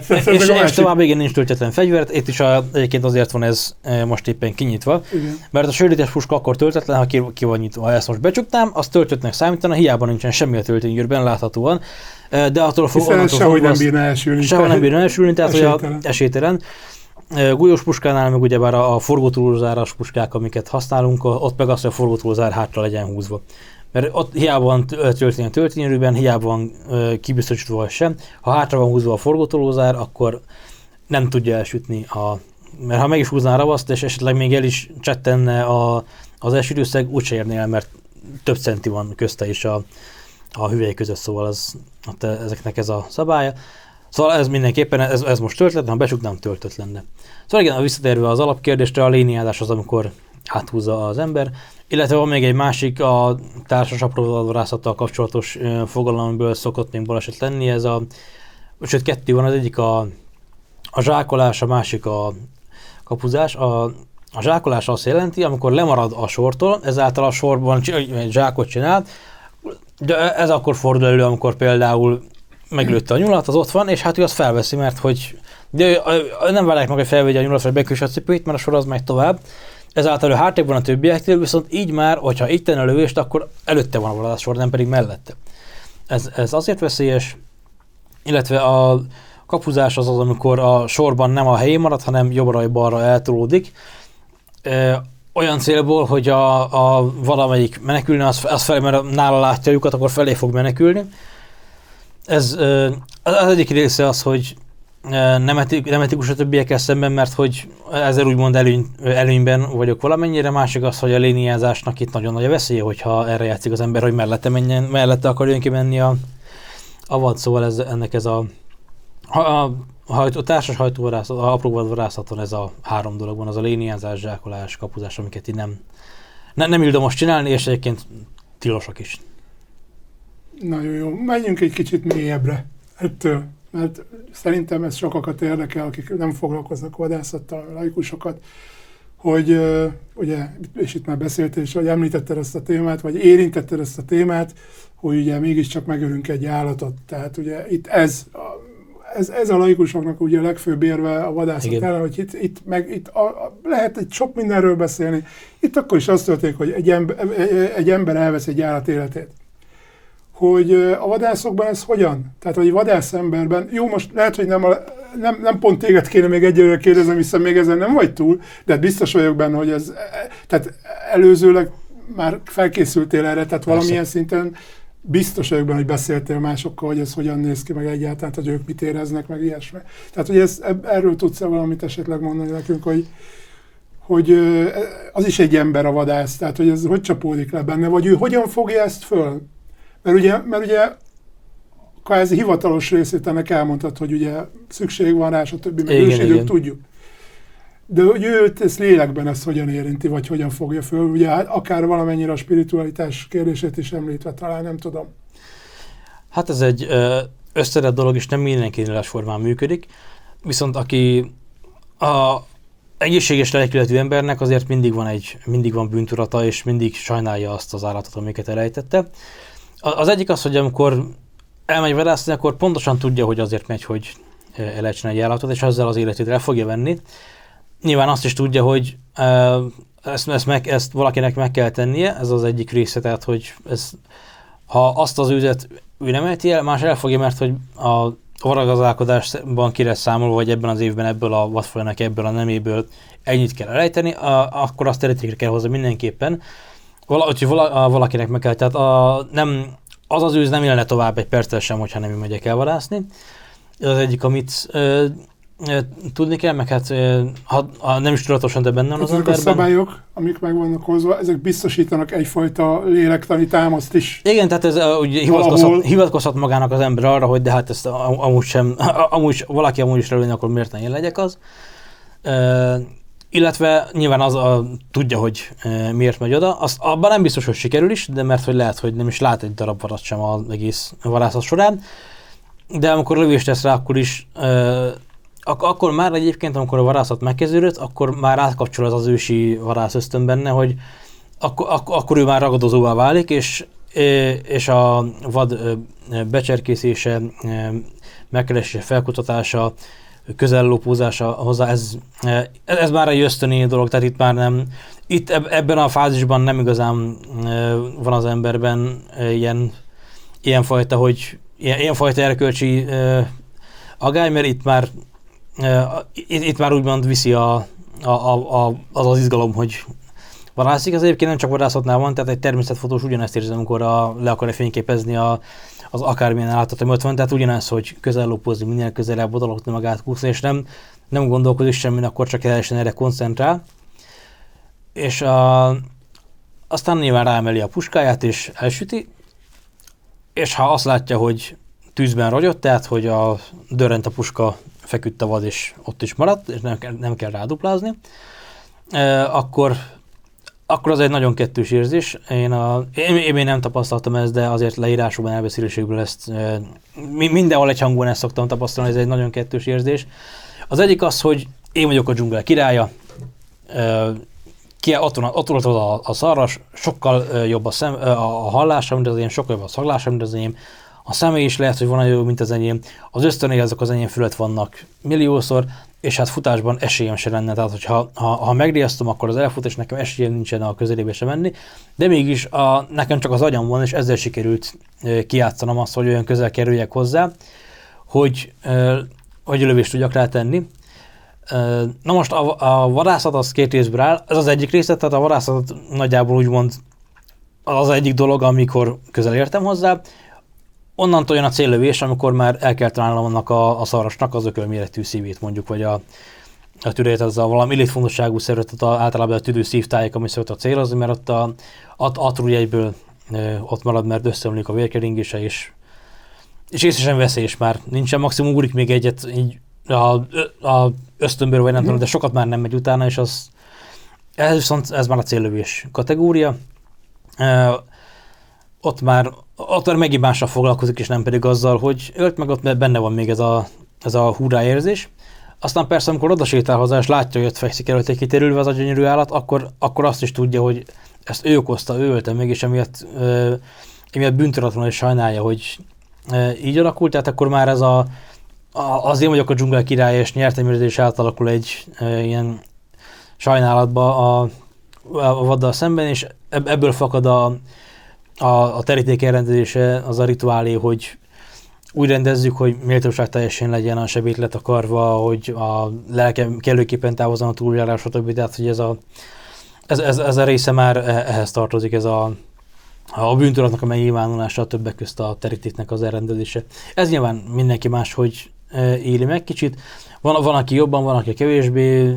Biztos, hogy van, aki nem csinál belőle ennyire lelki ügyet, valaki meg még jobban, tehát ez változó, de ez zajlik le az emberek lelkületében általában. Na jó, akkor a mélységekből ennyi. Ja, gyakorlatilag ezt alaposan kiveséztük. Nagyon, nagyon klassz, hogy ezt így elmondtad, mert tényleg olyan szempontokat világítottál meg, amikre én sem gondoltam volna, pedig most már jutóak azért elmondhatom a nézőnek, és azért valamennyire én is tájékozott vagyok a témában, te már tudod, hiszen beszélgettünk ilyenekről. És tényleg olyanokat mondtál, hogy elképesztő. No de azt szokták mondani, hogy ha a színpadon van egy pisztoly, vagy puska, annak el kell sülnie. Jó, idáig nem fogunk elmenni. De a lényeg, hogy annak szerepe kell legyen a darabban. Úgyhogy lassan rátérünk erre. Még egy rávezető kérdést gyorsan előtte fölteszek, tényleg csak nagy vonalakban. Nem belemenve itt a szakmai részletekben nagyon. Hogy nagyjából melyik vadra, milyen fegyverrel? Alapból ugyebár... Már ugye említetted már ezt, csak... Igen. Egyébként szerintem így kimondani, mint nem mondtam ki, csak lehetett sejteni az utalásokból. A apró vadra csak sörétes puskával vadászunk, illetve nagy vadra csak golyós puskával. Ennek az oka, hogy ha egy apró vadra lőnénk golyós puskával, abból nem sok maradna a konyhára, mire... Azt kiszedgetni egy akkora állatból azért az sok sikert. Igen, meg hát a sörétes puska az nyilván más cél szolgál, más hatótávja is. Szóval a sörétes puskával apró vadra, a golyós puskával nagy vadra. Ezen belül a kaliberek azok nagyon változóak. A sörétes puskánál az egyik érdekesség, hogy minél kisebb a kaliber szám, annál nagyobb a cső átmérője. Nem tudom, hogy elmondjam el, mert szerintem egyébként lényegtelen, hogy miből számolják ki. A lényeg az, hogy ez így működik, de ez viszont a sötét szemek nagyságát nem befolyásolja. Tehát kicsi és nagy sötét szemeket is lehet lőni 12-esből, 16-osból, 14-es puskából is. A sötét szemmérete az mi? Az állatnak a méretétől függ. Tehát mondjuk egy vadlibát, vagy ami nyilván egy jó nagy darab madár ellen, azt nem akkora söréttel kerülni, mint mondjuk az ekkora foglyot. Szétszaggatná igen, nem sok maradna belőle. Yeah. Úgyhogy ez a Szóval itt a kaliber az nem határozza meg azt, hogy milyen állatfajra lehet vele lőni. A golyós puskánál ott már más, ott a kaliber az egyértelműen megszabja, hogy mekkora méretű lövedék kerülhet ki abból a puskából. Ott is a kisebb kalibert a kisebb állatokra, a nagyobbat a nagyobbakra szokás használni. Úgyhogy ott is nagyjából nem tudom, talán 6,5 mm a legkisebb kaliber, amit vadászatra lehet használni a golyós puskában. A legnagyobb meg 9,3, de között a világ összes kalibere, ami létezik, az előfordul, szóval ezt így felsorolni is kevés lenne egy műsor. Egyszer láttam egyébként erről egy YouTube-on egy műsort, ahol egyébként egy vadász és egyben katona is mesélte konkrétan a kaliberekről volt szó, de hát ő is csak egy nagy vonalakban felsorolt egy csomót, de még azok sem fedik a teljes skálát.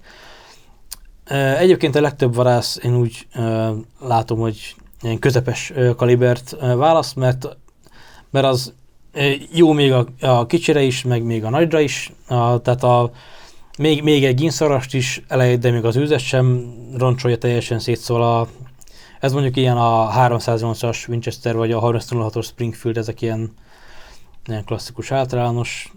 Ezeket talán még így laikusok is. Igen, ezek jól csengő nevek.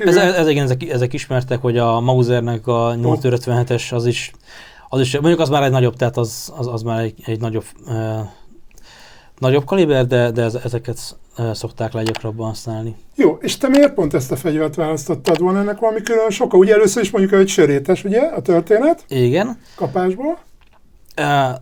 Egyébként, ha nagyon egyszerűek akarunk lenni, hogy hogy honnan indult, hogy ezt választottam, azért, mert szép. Tehát, hogy egyébként a Fehován voltam kint tavaly, és ott az egyik standon láttam meg, nem is egy fegyver volt, hanem a Browning és a Winchesternek a közös ilyen kiállító részlegén láttam meg. Ez is biztos, hogy mond valamit ez a két név.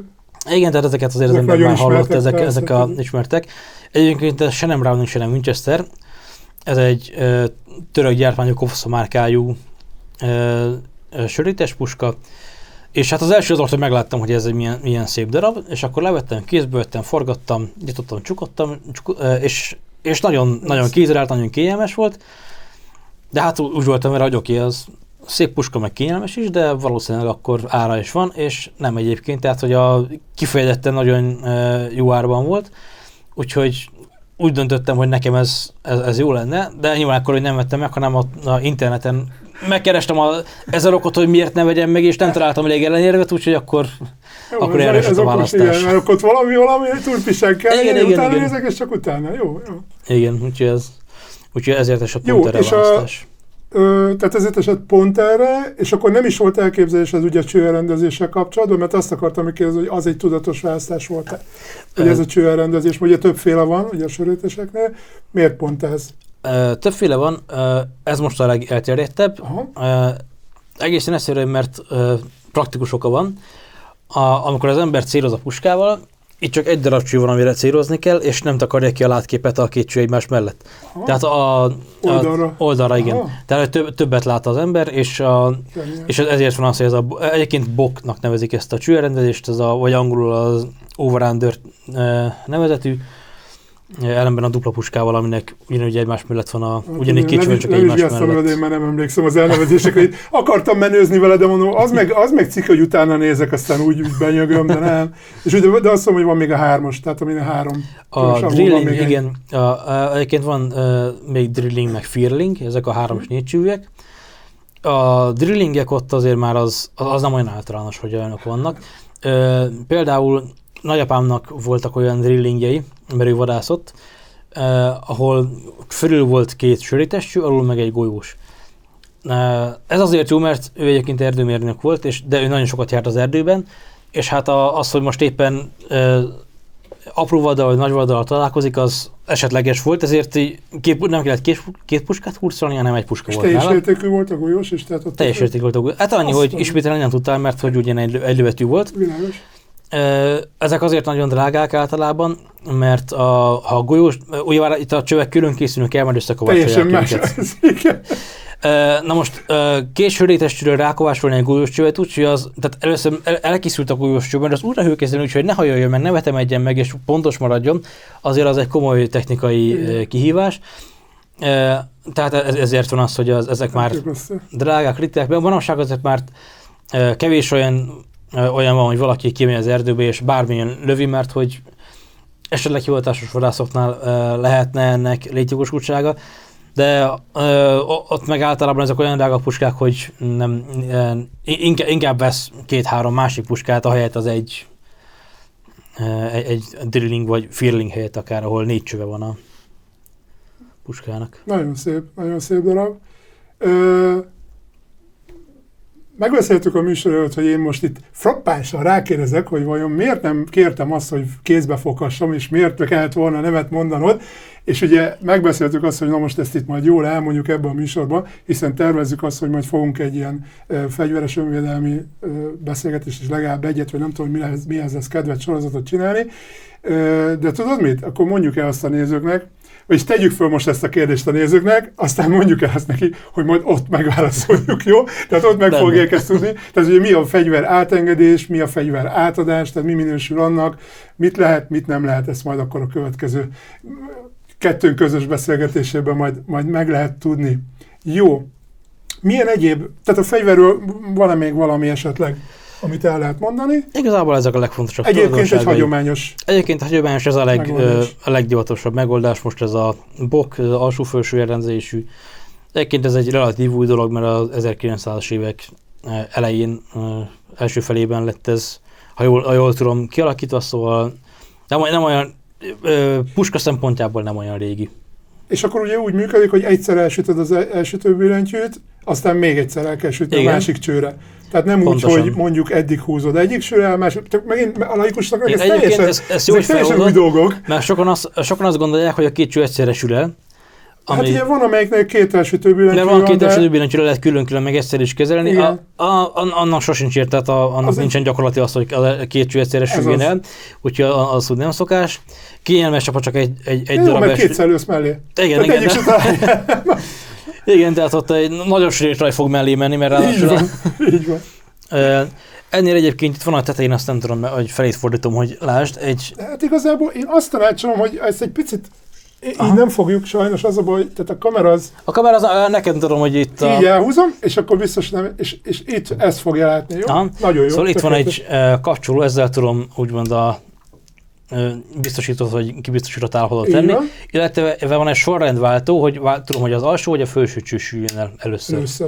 Ezt ennek van jelentősége? Nincs az évvilágban semmi. Annyi, hogy ha te megszoktad, hogy ja igen, a másik, hogy... Melyikben van még sörét? Melyikben van még sörét? Lehet, hogy már a másikból kilőttem. Meg ugyebár... igen. Teszem előtte vissza, hogy...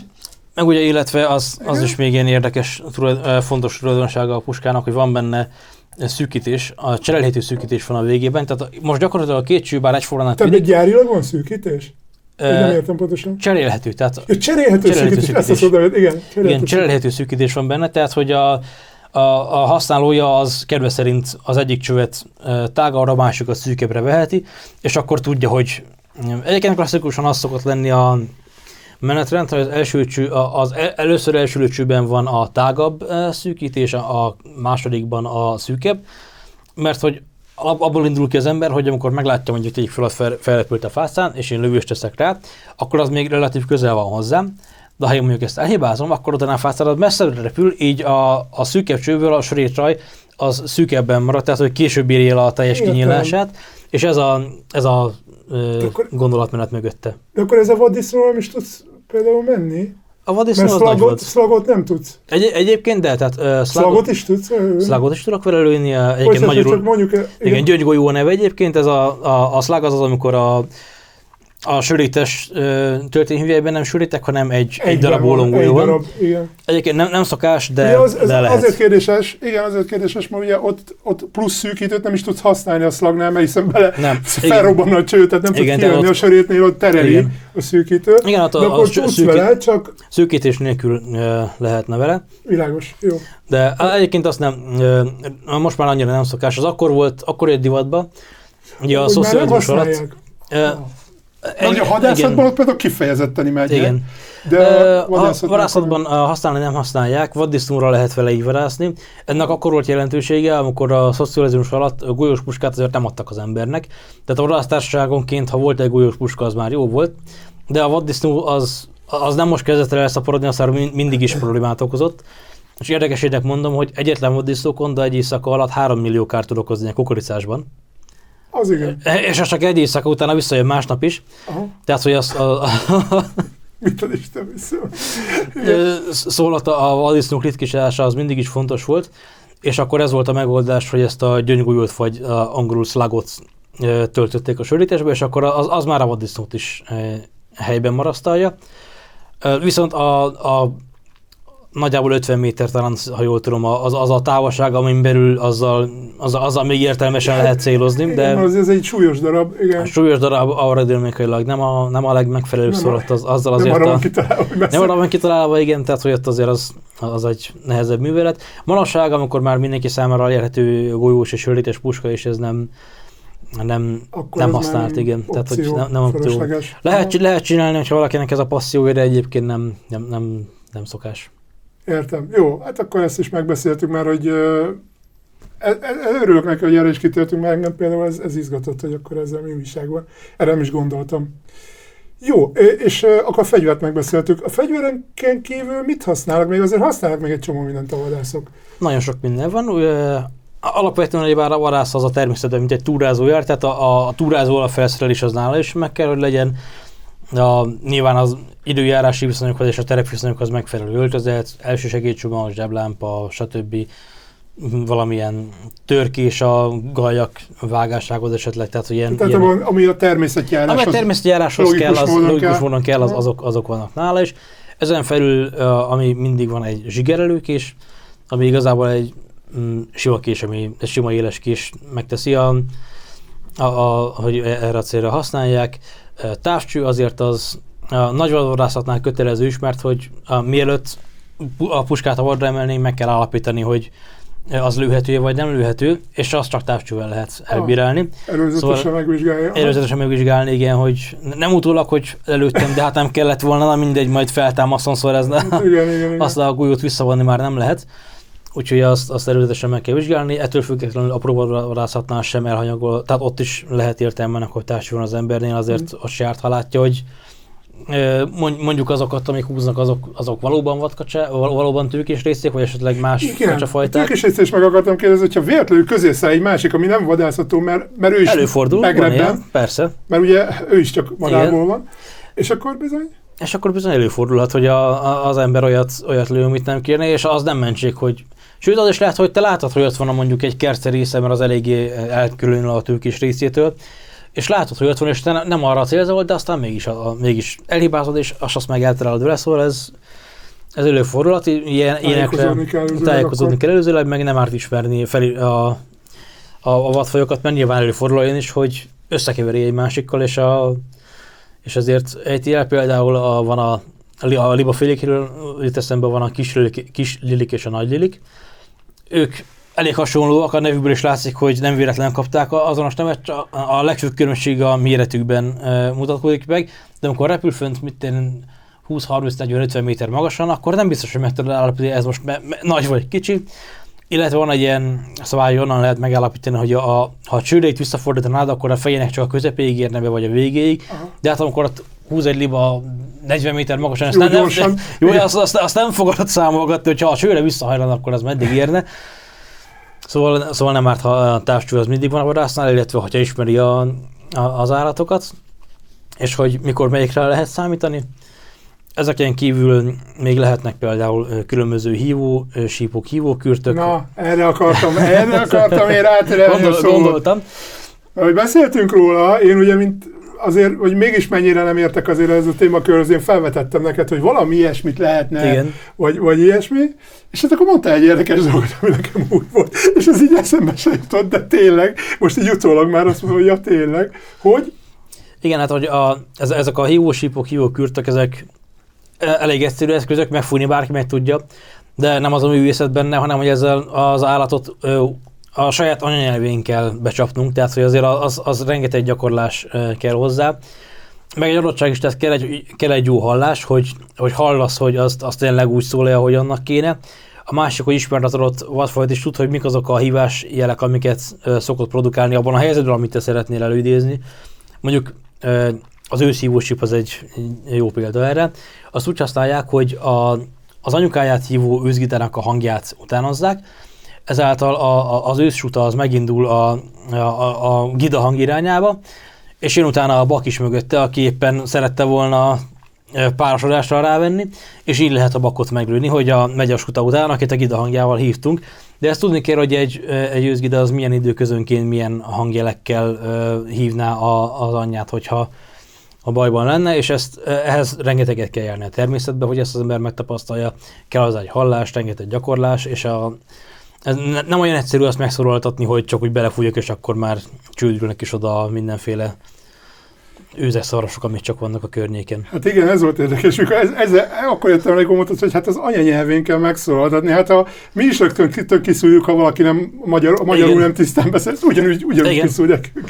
Hogy mennyire nem gondoltam, elképesztő. De egyébként ez hozzájárult az is, hogy Stól András, aki nagyon régóta vadászik, meg elég komoly, amennyire tudom, vagy interjúkból amennyire lehet tudni, az azért interjúk során el szokott tőle hangzani, hogy én büszkén utánozza a hangját ezeknek a vadaknak, és ugye, és hogy ő milyen könnyedén meg minden, és hogy ő ezt büszkén csinálja, és én soha nem értettem meg, mondom más laikusra, hogy hát jó, oké, mi ebben a nagy, tehát hát ez a nagy számban, hogy ő pontosan tudja, hogy ő mennyire jól csinálja, csak hát mi ugye, mi más hallunk, tehát mi nekünk mindegy, de ő tudja, hogy ő mennyire jól csinálja, és ezért eszköz nélkül. Igen, az meg egy külön műfaj, igen, hogy eszköz nélkül tudja valaki utána az egy különböző vadfajoknak a hangját.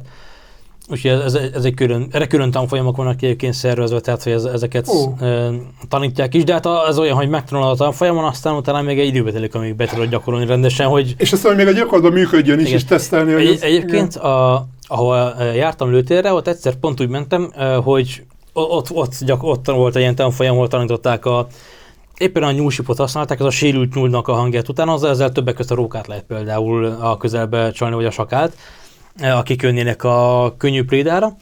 És hát ott mutatta az oktató, meg próbálgatta, aztán próbálgatták utána a többiek, és azt vettem észre, hogy a lőtérföld elkezdett egy ragadozó madár körözni. Mert ő meg a róka, vagy a nyúl. Igen, ő is hallott a nyúl, és ebből látszik, hogy működik, és jól csinálta az oktató, mert oda jött, azt nem tudtam megállapítani, hogy magasan volt, meg így azért, ha nem értek annyira a ragadozó madarakhoz, hogy így ránézésre megmondjam, de egyébként egy nagyobb fajta, tehát hogy a minimum egy sólyom, vagy talán egy hét, vagy egy nagyobb fajta... Az összes csúcsragadozóra jó végül is, mert de igen, ugyanaz a prédája, és megjelent és körülött, és kereste a nyulat a lőtér fölött, és nem zavarta a lövést. Tehát, hogy az, hogy pufogtattak körülött, az egyáltalán nem érdekel. Pontosan tudta, hogy nem rálülnek, viszont a nyúl az ott lehet attól még, úgyhogy azért körbejárta ott a... Szóval működik, hogyha hozzáértő ember csinálja. Általában egyébként a hivatásos vadászok, ezt még el akartam mondani egyébként, hogy a hivatásos vadász és a sportvadász közt az emberek nem tudják, mi a különbség. Nem. Fogalmuk sincs, hogy egyáltalán, hogy ez két külön kategória. Meg a hobbivadász. Meg amiről beszéltünk. Igen, tehát nekik az a vadász, tehát jellemző, mert csak azt látják. Tehát a hivatásos vadász az, aki vadásztársaságoknál dolgozik. A törvény előírás szerint 4000 hektáronként kell egy darab. Vagyis hát egy darab kell minimum, és 4000 hektáronként még egy. Aki ott dolgozik, neki a feladata elsősorban a vadállomány megfigyelése, a vadászati berendezések, etetők, sózók, stb. Leseknek a karbantartása, a ragadozógyérítés, a sejlettézés, úgymond, amikor ha lát olyan egyedet, ami sérült, beteg, nem jó génállomány, azokat kivenni az állományból. Ilyeségen mondtam már, szerintem a ragadozógyérítés, ezek a fő feladatai, emellett ő az, aki kíséri a sportvarászokat. Most a sportvarász az egy baromilyen rossz fogalom, mert semmi köze nincs a sporthoz. Ez egy nagyon régről eredő szó, amikor a sport még nem azt jelentette, hogy versengés vagy testmozgás, hanem a sport egyszerűen olyan tevékenységet jelentett, amit az ember passzióból csinált, és nem származik belőle neki semmi haszna. Tehát innen jön a sportvarász kifejezés. De aki nem hivatásos vadász, az sportvadász. Én is ezt fogom használni, mert nem szeretem, de a magyar jog így hivatkozik rá. Egyébként az Európai Uniós törvényekben ott a rekreációs célú vadászatként emlegetik, ami sokkal közelebb áll azért a valósághoz, mint a sportvadász. Szóval a sportvadász az, aki a vadgazdálkodásnak csak azt a részét csinálja, amelyikhez kedve van, és ezért fizet pénzt. Mondhatnánk, hogy ez egy fölösleges dolog, de nem fölösleges, mert a vadásztársaságnak csak egy bevételi forrása van, a sportvadászok. Nekik abból, amit a sportvadászok hoznak pénzt, nekik abból kell mindent megcsinálni, kifizetni a vadőrt vagy hivatásos vadász, mert ez a kettő ugyanaz egyébként csak más fogalommal. Megtéríteni a kárt, amit a vad okoz, amit említettem a vaddisznókonda, aki 3 millió forintnyi kukoricát lerákcsál, meg lefekszik ott egy éjszak alatt. Azért ezek komoly összegek, amiket meg kell téríteni. Illetve hát nyilván a lesekjavítása sem ingyen van, ott is legalább az alapanyagot meg kell fizetni, kerítések javítása, stb. Tehát, hogy rengeteg anyagi kötelezettség van egy vadásztársaságnak, bevétele meg csak egy van. Úgyhogy a sportvadászok nélkül a vadgazdálkodás az bedőlne, mert na, nem ezt akkor működne. még egyszer tudatosítsuk, mert itt azt mondom, hogy ez most rendkívül fontos. Tehát a lényeg az, hogy amit az emberek annyira elítélnek, ez a sportvadászat, vagy hobbivadászat, vagy nevezhetjük, vagy rekreációs vadászat, azt tartja fönn gyakorlatilag, hát mondhatni, hogy a vadállományt. Igen, gyakorlatilag igen, tehát azt tartja fent a vadállományt, mert más egyébként nincsen. a horgászatnak a bevételéből is telepítik a halakat iránt, csak mondjuk egy egyszerűbb átlátni, mint itt. Az sokkal egyszerűbb, igen, itt azért egy bonyolultabb. És bonyolult a folyamat. Igen. De mert ugyebár mert a vadásztársaságok nélkül, ezek nélkül, a hivatásos vadászok nélkül nem lenne egészséges vadállomány, meg egyáltalán. Nem, tehát a hivatásos vadászok nélkül semmi nem. Meg károk lennének gazdaságban. Károk elkezdenek, betegségek, most azt nem is említettem be az afrikai sertéspest is, ami most nagyon terjed a vaddisznók között, és nagyon félnek az emberek, mert ez egy elég gyors lefolyású betegség, és ha ezt bekerülne a házi sertés állományba, akkor ott az Magyarországon az egész sertéspiac az bedőlne, és hát ez megy tovább, tehát a vaddisznók nem ismernek határokat, úgyhogy ez megy tovább, és az nagyon csúnya következmény lenne, hogyha mondjuk a vaddisznó állomány nem lenne megfelelően ritkítva, de ugyanez az összes, mondjuk a szarvasféléknek kedvenc szokása a fiatal fáknak leháncsolni a fogukkal a kérgét, mert hogy az azt nem tudnék, hogy miért csinálják, de azt tudni, hogy csinálják. Amivel hát ha sikerül körbeérni, akkor azzal megölte a fát, azzal vége annak a fának. Tehát hiába ültette az erdész a fákat, hogy azok majd azokból erdő lesz, meg lehet kivágni, lerácsolják a rügyeit, meg minden, akkor azoknak annyi nem is gondoltam bele, ezt nemrég hallottam, hogy a vaddisznók, ha egy területen el vannak szaporodva, képesek arra, hogy annyira felszedik az összes makkot a fákról, hogy egy darab sem marad, és nincs utánpótlás a fáknak, mert az összeset megették a vaddisznók.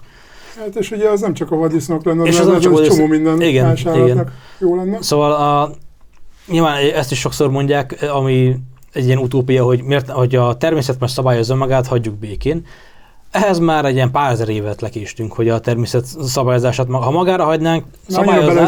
Belefolytunk részévé. De annyira belefolytunk, hogy már nem lenne. Tehát a ragadozó populációt azért nem lehet ráengedni, vagy engedni elszaporodni, mert ő nem foglalkozik azzal, hogy most van egy idénye a nyúlnak, vagy nincs idénye a nyúlnak, az eszi a nyulat, meg a fászát, meg mindent, meg a védett állatokat is, tehát hogy nem, ők nyilván ragadozó, nem foglalkozik az ember varagazdálkodási tervével, ezáltal rengeteg kárt okoznának, és ezért kell őket karbantartani, és az, amikor azok a nagy őserdők, amikor még a bolygón rengeteg helyen voltak, ott nyilván volt akkor a terület, hogy a természet megoldotta magának az egészséges önfenntartást, de mi már annyit vettünk el, és ezt nem most, meg nem 20 éve, meg nem a legutóbbi 4 évben, hanem ez egy több ezer éves folyamatnak a vége, ahol most vagyunk, és most már, ha magára hagynánk a természetet, akkor az nem szűnne meg, de nagyon sok állat és növényfaj eltűnne, máshogy lenne. És hát az a másik kérdés, hogy a mezőgazdasággal mi lenne, mert hogy ő most mit csinál, oké, nem vadásszák a vaddisznót, az meg szaporodik, eszik, aztán ott tartanánk, hogy már nem lenne semmi értelme a mezőgazdaságnak, mert hogy nem jutna semmi annak, aki elvetette a búzát, hogy kinőjön, szóval ezt már nem lehet. Végsősorban az emberi fajnak a talán pusztulásához vezetne, de mindenképpen egy sokkal rosszabb életminőségéhez. Tehát az nem kivételezhető, hogy a vadászatot elengedjük, és hát erre pénzt senki nem áldozna, csak a vadászok.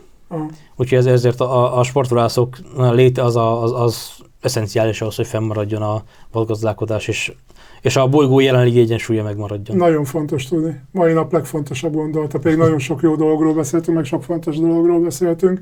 És hogy látod az utánpótlást? Tehát mennyire, jó, most jótól kérdezem, pont az utánpótlástól kérdezem, de egyébként pont te vagy talán a témában a legrelevánsabb. Hogy láttad, mennyire vannak fiatalok a területen, mennyire tanulgatják, mennyire vizsgáztak fiatalok ott veled együtt, vagy inkább ez ilyen megmarad így az idősebbek sportjának, attól függően, hogy most te például itt leszel, oké, de azért túlnyomó részt hogy látod? Van elegendő utánpótlás? Amikor jelentkeztem a tanfolyamra, én majdnem biztos voltam benne, hogy itt a 50 pluszos férfi korosztály lesz Ezt gondolná az ember. Ezt gondolná az ember, és nagyon meglepődtem, hogy a 30 év volt az átlag életkor, tehát volt talán egy vagy kettő, aki a 50 fölött vagy a nyugdíj fele volt, de a többiek azok jóval alatta, és hát nagyon sok nálam fiatalabb volt ott, ami meglepett, és a vizsgán is ezt tapasztaltam, hogy mondjuk a tanfolyamon talán 15-en voltunk, ebből volt 3, vagy 2, ebből volt 2, aki a nyugdíjkorhatár fele volt, vagy talán 3, aki már így, vagy harmadik, aki már így afelé tendált, de többi az mind fiatal volt, és a vizsgán is ezt tapasztaltam, hogy nagyon nagy többségben a fiatalok voltak. A vizsgán egyébként ott 40 fölött nem is nagyon láttam, tehát a 40 alatti, vagy inkább 30 alatti korosztályt láttam a vizsgán, úgyhogy utánpótlás az úgy tűnik, hogy lesz. Azon is meglepődtem egyébként, hogy amit mondtam már, hogy a férfi-női összetétel is elég vegyes, tehát hogy már relatív nagy számban képviselik magukat a nők is a vadászok között, úgyhogy én úgy látom, hogy az utánpótlás az adott. Lesz. És ugye már elmondtuk az elején a beszélgetésnek, hogy ugye kezdő vadásznak számítasz, nem voltál még vadászaton. Milyen várakozással, milyen érzésekkel tekintesz az első vadászat elé? Itt nyilván mindegyik számít majd, de az első az azért az nagyon nagy dolog lesz. Persze az első az mindenképpen. Biztos vagyok, hogy ez egy hatalmas és maradandó élmény lesz az első vadászat. Bármire is fogok vadászni. Egyébként terv szerint apró vadra, mert hogy nem véletlenül vettem sörétes puskát. Viszont az apró vad szezonban csak év végével kezdődik, szóval addig lesz időm gyakorolni a fegyverrel. De különösebb elvárásokat nem támasztottam, mert hogy úgy látom, hogy annyiféle, tehát hogy mondjuk egy bokrászó fászánvadászata, egyébként az most nekem a legszimpatikusabb mondjuk egy fogajöve fászánvadászat bokrászással, amikor kutyával, azt nem is mondtam egyébként, majd kitérek arra egy fél mondat erejéig. Hát macskádról már beszéltünk. Igen. Sajátom nincsen, de hogy a kutya fontosságára majd kitérek. Ja. Szóval, hogy a bokrászással, amikor a kutya vagy a hajtó felzavarja a fászánt, és akkor azt egyet kell eltalálni, tehát ez nekem egy szimpatikus vadászati mód lenne. De még ez is területenként, társaságonként, akár az engem körülvevő társaságonként, tehát akik velem jönnek arra a vadászatra, azoktól is függ, hogy mennyire lesz,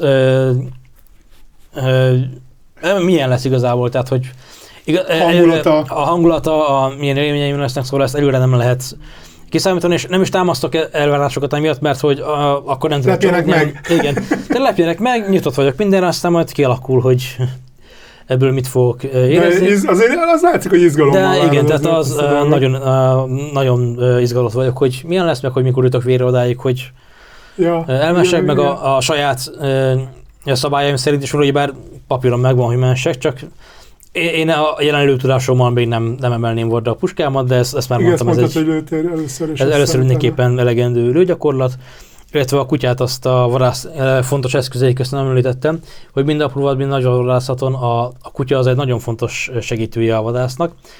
Az egyik az, hogy apró vadászaton ő sokkal gyorsabban, ügyesebben hozza vissza az elejtett fácántokat, akár mint mondjuk egy hajtó gyerek tenni, mert tegyük fel, mondjuk egy fácánhajtáson a fácán beesik a búzásba, a hajtógyerek után, és letaposott ilyen 1 méter széles, nem tudom hány méter hosszú sávot, mire kihozza onnan azt a fácát, aminek majd a gazda másod nem fog örülni, amikor meglátja, hogy mi történt ott. Ellenben a kutya az úgy megy belsőn ki, és csak a lábnyomát hagyja ott, és semmi. Azok olyan kis vékony... Igen, tehát hogy ők ebben nagyon ügyesek, illetve nagy vadvadászatnál ott előfordul, hogy megsebzi a vadat, és lehet, hogy attól az elévéstől másfél perc múlva ki is múlt, de addig ő megtett 200 métert a sűrűsbe.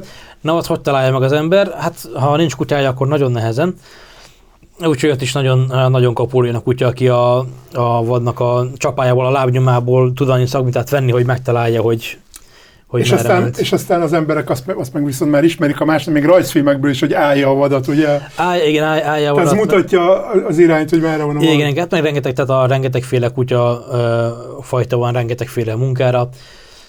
Például vannak a kotorékozóbbak, akik a rókát hajtják ki az üregből, és a tacskók például, aki erre alkalmas. Ami érdekes, hogy a vaddisznóhajtáshoz is tacskókat, vagy ilyen kis töretű kutyákat használnak, mert az elég bátor ahhoz, hogy a vaddisznót elkezdje piszkálni, viszont elég kicsi az, hogy a vaddisznó ne tartson tőle, és ne fenyegetésnek, hanem csak zavarónak, és menjen arrébb, mert ha egy nagy kutya áll neki a vaddisznó az neki megy. És annak nincsen jó vége, és ezért a kisebb területű kutyákat alkalmazzák például a vaddisznóknak a hajtására, mert az zavarja annyira, hogy ott hangoskodik, nem tudok pihenni, akkor arrébb megyek, de annyira nem, hogy neki menjen. De szóval a kutyák azok a vadászat minden terén fontosak, és sajnos egyébként viszonylag kevés vadász embernek van kutyája. Ez jó lenne, hogyha egyre több embernél lenne. Mennyivel, amit mondtam például a nagyvadak, hogyha esetleg sebzés történik és nem lesz meg, akkor ott, ha nincs kutyája az embernek és órákig keresi, és esetleg szükség lenne egy kegyenlővést, akkor az állatkínzás. Vadnak sem jó, az embernek sem jó. Senkinek nem jó, hogyha azt a órákig kell keresni, azt a szerencsétlent. Egyébként azt még el akartam mondani is ilyen röviden, hogy mit érezhet, valakit meglőnek. És szerencsére, vagy nem szerencsére, ezt pontosan tudjuk az emberek, mert hogy mindenhol az állatokon tesztelünk minden, mielőtt az emberekre visszük át, a puskáknál ez fordítva van. A vadászpuskákat embereken teszteltük évtizedekig háborúkban, miután majd a vadászatba átkerültek. Úgyhogy egyébként a golyós puskalövésre majdnem semmit nem érez, mert olyan erővel csapódik be a lövedék a testébe, az idegpályákat azonnal kiüti, tehát hogy talán még hosszú akár fél óráig is nem érez az égvilágon semmit abból. Nem is tudja, hogy meglőtték, érező találatot kapott, de érzi, hogy valami megütötte az oldalát, úgyhogy onnan el kell menekülni, mert az nem nyomorott, valami történt, de azt nem tudja, hogy ez konkrétan micsoda, és mire felfogná, hogy esetleg sérült vagy beteg, addigra már régen kimúlta abban a lövésben, szóval alapvetően egy jó találat után a vad az nem szenved semmennyit, hanem szépen megugrik, vagy esetleg ott helyben összedől, és nincs szükség semmilyen második vagy kegyelőlövésre. Ha van szükség, akkor meg azt jó minél hamarabb megtenni, mert ne okozunk neki szenvedést. Az meg a legrosszabb a világon, hogyha megsebezzük, és utána meg sem találjuk. Egyébként addig kell keresni, az törvényi kötelezettsége a vadásznak, addig keresni, amíg arra van észszerű lehetőség, hogy meg lesz. Tehát ez nem olyan, hogy meglőttem, de már 4:30 van, nekem mennem kell haza. Én ezt ott hagyom, aztán majd csinálj vele valaki, amit akar, tehát azt meg kell keresni. És ha aznap nem lesz meg, akkor másnapra azért már mindenképpen úgymond megbetegszik, tehát hogy már lesznek ennek nyomai, akkor mondja a vérebekkel kell keresni. A véred nem azért vérebb, mert hogy vérengző, hanem mert a vérnyomán keres meg. Ő akár napokkal később is fel tud venni egy hideg nyomot és megtalálni a varat, de ez már nem optimális, mert addigra azért már az kiszerűre róla. Tehát hogy az a jó, hogyha ott van a kutya és minden hamarabb utána lehet menni, de nyilván a legjobb, ha nem sebzés történik, hanem tiszta találat egyből. Amire a lőtéri gyakorlaton kívül más megoldás nincsen, meg az embernek legyen annyi önkritikája, hogy ne akarjon 200 méterről meglőni valamit, hogy egyébként 80 méterről hibázza a céltáblát. Jó, Rudolf, nagyon szépen köszönöm, hogy itt voltál velünk. Köszönöm a lehetőséget, mert én nagyon örülök, hogy ezt elmondhattam egy szélesebb közönség előtt is. Nagyon jól beszélgettünk, és a kedves nézők, ha valakinek még mindig esetleg kétsége lenne afelől, hogy egy-egy témakörben miért nem olyas valakit hívunk, aki mondjuk már 1000 éve csinálja, hatalmas tapasztalattal rendelkezik. Én azt hiszem, hogy most Rudolf meggyőzte önöket erről, hogy egy kezdő is tud így beszélni arról a témakörről, amiről éppen szeretnénk többet megtudni. Szeretnénk ismereteket terjeszteni, és talán ez fontosabb annál, mint hogy valaki mondjuk esetleg nagyon tapasztalt, de nem biztos, hogy át tudja adni azt a szeretetet, azt a szinte áhítatot, amit a téma iránt érez. Úgyhogy azt hiszem, hogy ezt most megtapasztalhattuk, hogy ezt külön köszönöm neked. És ha a Rudolffal szeretnének még találkozni, majd megtehetik, mert hogy akkor ezek szerint akkor megoldjuk ezt a fegyveres témakört is mindenképpen, tehát vele megbeszéltük már, hogy ez is érdekli őt, úgyhogy fognak még ővel is találkozni mindenképpen, addig is minden jót, a viszontlátásra. Viszontlátásra.